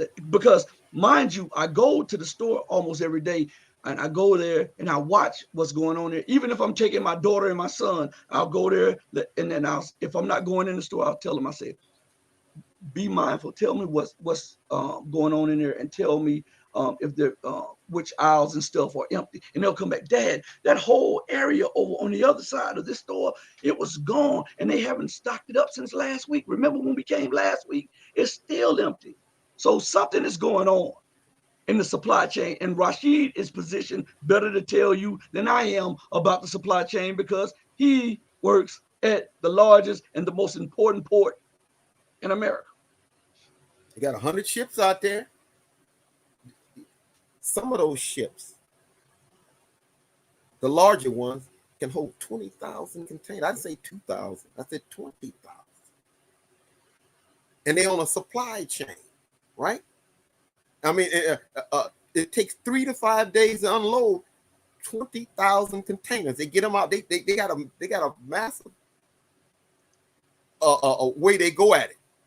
They take them off, and then they load them mainly with empty containers and go back and collect more. Well, like I said before, with this COVID and stuff, it threw a monkey wrench in it. You had people not working for, like I said, 6 months, scared to come to work that they're gonna die. Then I couldn't believe it when I was sitting in there looking. Some of those ships are sitting there for 2 weeks not being worked. 2 weeks. That means that the supply chain is breaking down, and they had a couple of longshoremen out there. The parents were doing something for their children, having given a birthday party. Older children. They gave them some toilet tissue. That's how valuable toilet tissue was. A big old bowl with some toilet tissue on it. Oh my God. Yeah. I'm telling that shows you that things are bad. Yes, and sir. The worst is yet. That's what the message, one of the messages first. We used to put that article out all the time. The worst is yet to come. And we're experiencing that worst. All that dread that was prophesied in the Bible coming is the Bible and Holy Quran are talking about today. That's right. Not 4,000 or 5,000 years ago. What is the greatest time in history? When God and the devil come out and see who's going to win, who is going to control the planet Earth from now on. Either going to be good or evil. It's talking about today. Yeah. And I want you, and I know the time. Keep looking up at the time, because we really treasure your time for watching this video and watching live. So I'm going to try to hit these last few points up, and then we'll close, and then we'll be back sometime this week, okay? But keep looking out for us.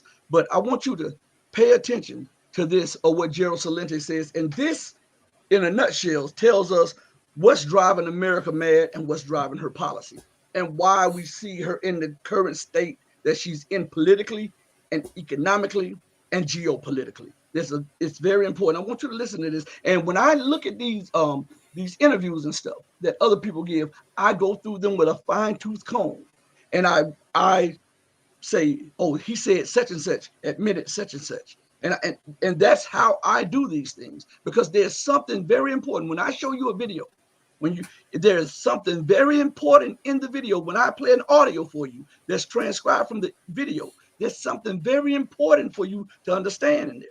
I want you to pay close attention to this right here, because it is very important that you listen. Yeah, this is what I do every day. Every day, I read from all different, underlining all the salient points of stories, one after another, after another, after another, after another. What's this one? Seoul plays shy girl at prom as U.S. corrals allies to counter China. This is from the Financial Times yesterday, last week, last 10/6, October 6th. You read a story, okay, what does this mean? Oh, there's all this talking about the tensions between China and the United States and Taiwan. And why is Seoul doing this? Why? Because China is their biggest customer. There's not going to be any conflict between the United States and Taiwan. You got BlackRock over there. You got Goldman Sachs over there. You got JP Morgan Chase over there. And you got all these companies doing business with China. So that's what I do. I look for the facts. So you read, and that's what trend forecasting is, making connections between different fields. I'm a political atheist. I look at things the way they are, not the way I want them to be. And as I said, the 20th century was the American century. The 21st century is going to be the Chinese century, because the business of America has been war. The business of China is business. The United States just passed a $778 billion defense budget. Great. Spend more money. Hey, great job you did over there in Afghanistan, man. More money for you guys. No, you did a great job in Iraq. Hey, how about what you did to Libya? Richest country in the world. Now it's a hellhole. Terrific. What's China doing? Belt and Road Initiative, buying up ports all over the world. So when you talk about now, oh, the head of the Navy, yeah, they come up with a plan now. We're going to protect the South China Sea. What are you talking about? What are you talking about? You're not going to beat the Chinese. Look what we did. All our manufacturing, gone. Thanks to Bill Clinton. Thanks to all of them. Gone.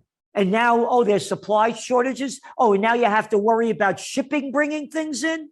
Oh, you mean you can't make it at home anymore? You used to. No, we're not going to do that. We're going to make it in other countries where we could get it made cheaply. I grew up during the Vietnam War. We were taught to hate those commie Vietnamese.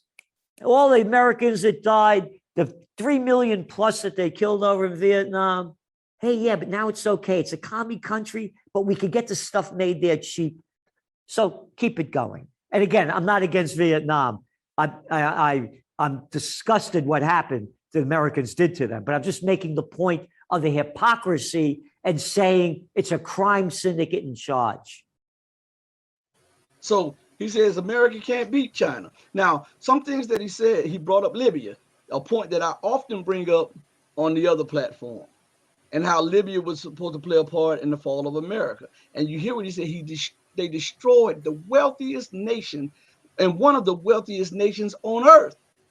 Destroyed it because Muammar Gaddafi was trying to institute a gold dinar that would be backed, and it would be the currency of all of Africa.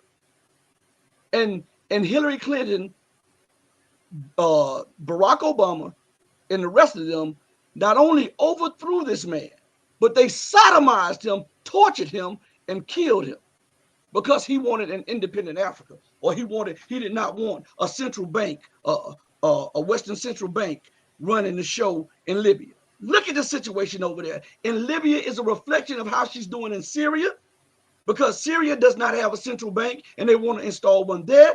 Libya, and that's a reflection of how she's done in Iraq after overthrowing Saddam Hussein and instituting a central bank there where the United States control the gold. And what happens in Afghanistan? America, when she went over there, she instituted a central bank, and now she's holding hostage the Afghanistan's financial assets and will not give it to them. She wants them to toil in poverty for their overthrowing her occupation. All of this has signs of ineptitude, of leadership, insanity of your leaders, and a madness which we have never seen before. What is the ultimate goal in this, brother? All the other countries, with the central bank and stuff, the other countries is scratch their head and say, what do I need you for, America? That's the main goal of the whole thing. Everybody else get together and say, we don't need them no more. And throw their stuff, the UN and the MOX and the IBF, and get all that stuff out of here. Let's start doing business with ourselves. That's the main fear. Right. And so with that fear, America has become, she's become irrational. She's become detached from reality. She is showing the world that she is a rabid or a rogue nation, no matter how she calls North Korea or other nations that she disagree with rogue nations or dictatorships. When you look at her from an unbiased perspective, you will see that she is the international pariah. She is the rogue nation, right? And that she mirrors more of a fascist dictatorship than the nations that she's pointing a finger at. What say you about that? I think Elijah Muhammad said it best. In the book of Revelations, it talks about a pale horse, right? And his name was Pestilence, and he who rode up on it was named Death. And wherever he went, hell followed close behind. He went to Libya, hell followed close behind. He went to Iraq, hell followed close behind. He went to Syria, hell followed close behind. He's in the Sudan, hell following close behind. He went to Vietnam before, hell followed close behind. He is death, the Honorable Elijah Muhammad teaches us. Yes, sir. And I want to, and in closing, I want to say something to you all. And we got about, I think, 10 or 15 minutes at most.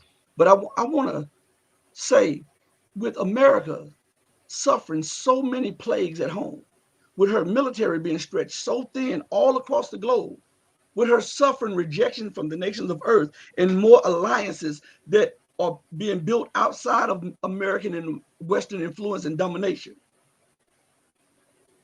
do you think that America will remain the dominant power? And if so, why do you think so when she is financially and morally and ethically and spiritually a bankrupt nation? And if you don't believe it, let me play this for you. This is about 6 or 7 or 8 minutes, something like that. But I want to show you the true state of the American empire. And this is being discussed in little groupings of pundits and prognosticators and analysts, right? And geostrategic politicians and all of this stuff. If America is so rich and she's so powerful, and if she honors her vets and her military in such a way, why is the military under the gun and cannot even afford to buy bread or even pay their bills? I want you to pay closer to this, and then we'll wrap up after this. U.S. troops who have made it their life's mission to serve and protect this country have been facing a major challenge right here at home. Thousands of U.S. troops have been plagued with food insecurity and have been finding it hard to provide for their families, especially during the pandemic. Independent journalist Ashley Banks tells us why. Thousands of active duty military members in service at home and abroad are struggling to have their basic needs met. Roughly 160,000 of them are facing food insecurities and are finding it hard to provide food for their families. Feeding America, an organization geared toward coordinating work with food banks across the nation, says food insecurity is an issue in America and the military is not exempt. According to activists, military members have been dealing with this issue for years. However, it has worsened during the COVID pandemic. Junior level enlisted service members who have children are amongst those who are impacted the most. According to Feeding America, 29% of junior level enlisted troops face food insecurity in 2020.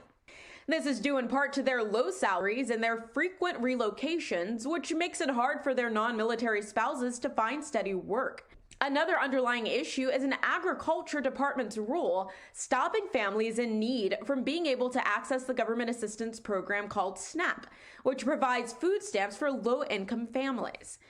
Senator Tammy Duckworth, a former Black Hawk pilot deployed in Iraq, weighed in on the issue and said it's one of these things that the American people don't know about. We're the mightiest military on the face of the earth, and yet those who are in the lower rung of our military ranks are, if they are married and have a child or two, they're hungry. How can you focus on carrying out the mission and defending our democracy if you're worried about whether or not your kid gets dinner tonight?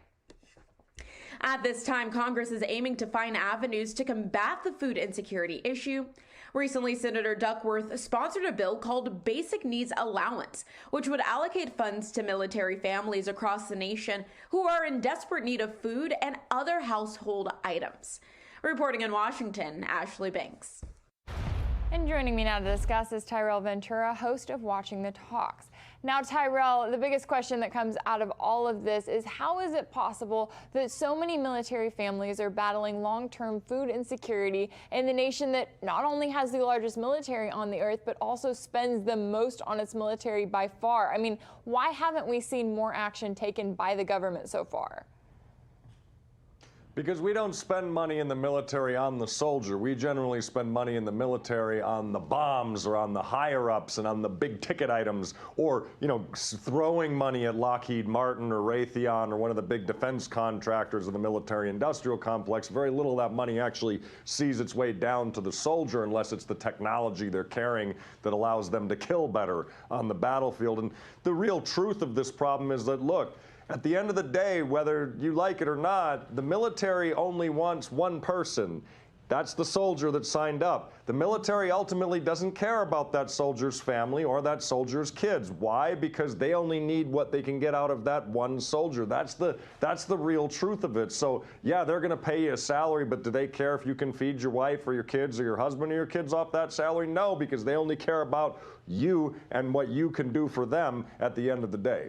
Yeah, and it's a sad truth, especially when you're looking at how much those families do play a role in their lives and how much those soldiers take on. I mean, yes, they're signing up, wanting the pride of being able to say that they are defending their country, but then at the same time, there's a lot that comes with it and a lot that comes with that commitment. Now, I know that a lot of this data is coming from the last year, so how has the pandemic played a role in making the situation worse, specifically for the military members and their families? Well, look around us. I mean, you can look around in your own life and see how the pandemic has played a hardship role in your life in terms of food and inflation rising and the access to things with supply chain issues. So that's only going to be exacerbated or about the same. You know, if you're someone who's, you know, living if you're a military soldier on active duty or living near a base, I mean, they're still going to go through the same problems we all go through. We would expect they wouldn't, because they're doing a service for the country. You'd think that the country would step up and try to take care of them and take care of their families. But as I alluded to earlier, at the end of the day, the military, hey, you're the one who signed up. If you decided to have a marriage or a kid, that's not the military's problem at the end of the day. That's your problem. And that's kind of the attitude that I think a lot of the military takes with this kind of thing. And it's also the attitude that's kind of kept this a secret and that's kept this down, because nobody wants to step up and say, hey, my family can't eat, but yet I'm serving my country, because it's, you know, they don't have that kind of attitude or environment that allows soldiers to speak out like that,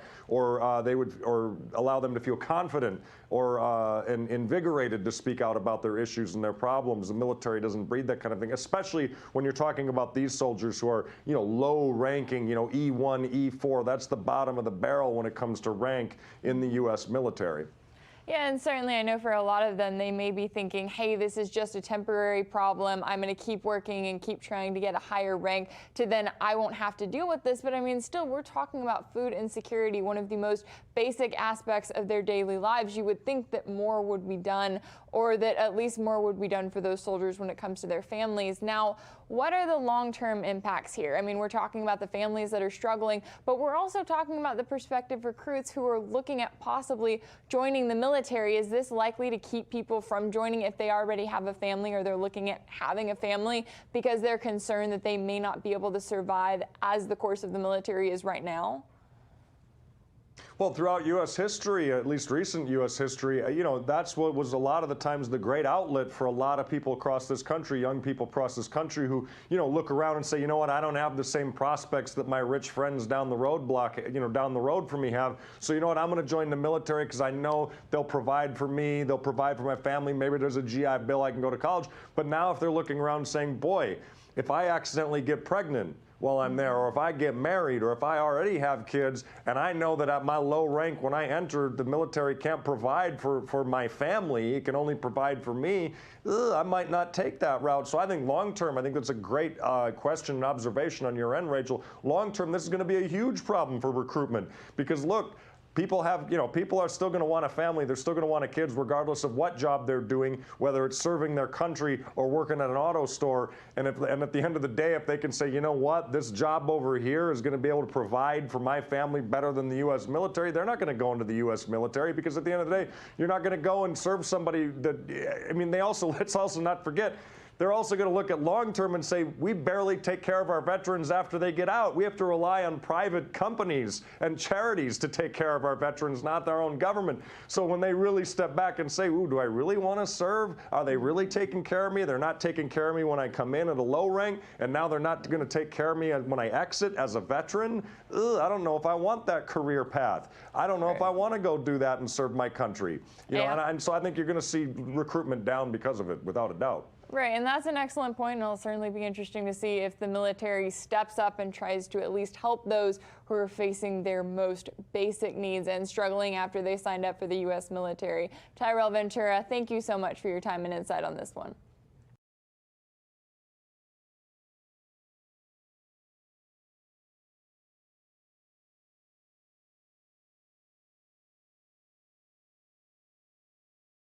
So, do you see the decay? Do you see the society? All of these things are cuts. What America is suffering, she's suffering death by 1,000 cuts. And all of these cuts, all of these wounds are self-inflicted for the empire. And she is, listen, there's no way out of this. There's no way out of this. I was talking behind closed doors, me and Gregory Manarino, and before we did the live airing of one show. There's no way out. In his estimation, there is no way out of this. And it will be pain on a scale that you have not seen before, according to his observation of what's going on. What do you say about this, Rashid, as we enter another stage of the decline and fall of modern Babylon? As I was listening to the video, it reminded me, well, first of all, what do they call the actual soldier? They call them grunts, right? Yeah. The grunt. That's what they think of you. Get on out there and get killed for me. It should go back to what Smedley Butler said, right? Mm-hmm. All I am is a military hitman. For you go in for freedom and kill up the people in Iraq, Libya, Afghanistan. What are you gonna get for? What do you get? What are the spoils for you? Oh, nothing. They go in Iraq and like you said, they set up their central bank. It's for the banker. You ain't getting nothing out of it. What, $400-500 a month to be in a soldier, and Raytheon will make $4 or $5 trillion a month. Yeah. It shows you his society is set up like the messenger teaches us. It's set up on evil. And if there's a God in heaven, he got to come and remove the Western society because they are horse named pestilence, and he who rode up on it was named death. And one of our viewers, Akil Aziz, he says back in 2014, he or she says, back in 2014, I read articles about military commissaries being empty. One story focused on the bases located in the Asia Pacific region. So what do you say about that? That goes hand in hand with the video we just saw. That's right. It's the supply chain is breaking down. Once, like we said before, why would China need you? You ain't doing nothing for China. Right. She can make everything she wants. She the manufacturer of the world, and here you knocking at my front door with a high-powered rifle. Should I open up the door or not? I don't need you for nothing. Right. And this is what they fear most. The world turning, which is as if the Honorable Elijah Muhammad told us. One day, soon, they're going to sanction America. Yeah. And ain't going to give her nothing. Yep. You talk about a shipload, she'd be lucky she won't be able to get a suitcase load of goods from China. And you think about that, on top of an economic collapse, on top of a dollar decline. That is some terrible stuff. That is some frightening stuff. And I think everybody should. The brothers used to tell me in Phoenix that the messenger would cry all day, a night sometime. And he said his pillow would be soaked. He said, "What's wrong, dear Holy Apostle? My people are falling in hell, and I cannot stop it. If Allah cannot get to you, if your morals, where you can't recognize that this society is evil, then he can't get to you. If you have no morals to say is ill, I don't think that it's right to go 10,000 miles to bomb up people and kill them up and steal all their natural. Santa Claus, right? Steal everything and bring them back the gifts to you. If I don't see that, if you can't see that this is wrong, for a poor black man to say he's an American, he's a fool.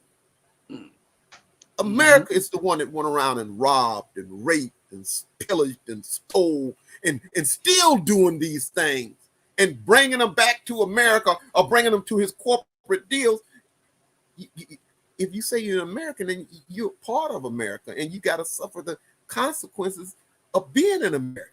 America is about to be destroyed. Everything you said on the show is showing us that she's being brought down slowly. And if you can't see that, if you can't see that being with America is an evil act, then there's no hope for you. I want you to read the little message at the bottom of the screen here. This is one of our viewers. This is what they had to say about what's going on. Oh, I seen that when at the first pandemic. I went to Costco and the cat grabbed the tissue paper away from me and took it back into the thing. Like we're saying, I was told this back in the 70s. I was about 13. I was a teenager. That this was going to happen to America.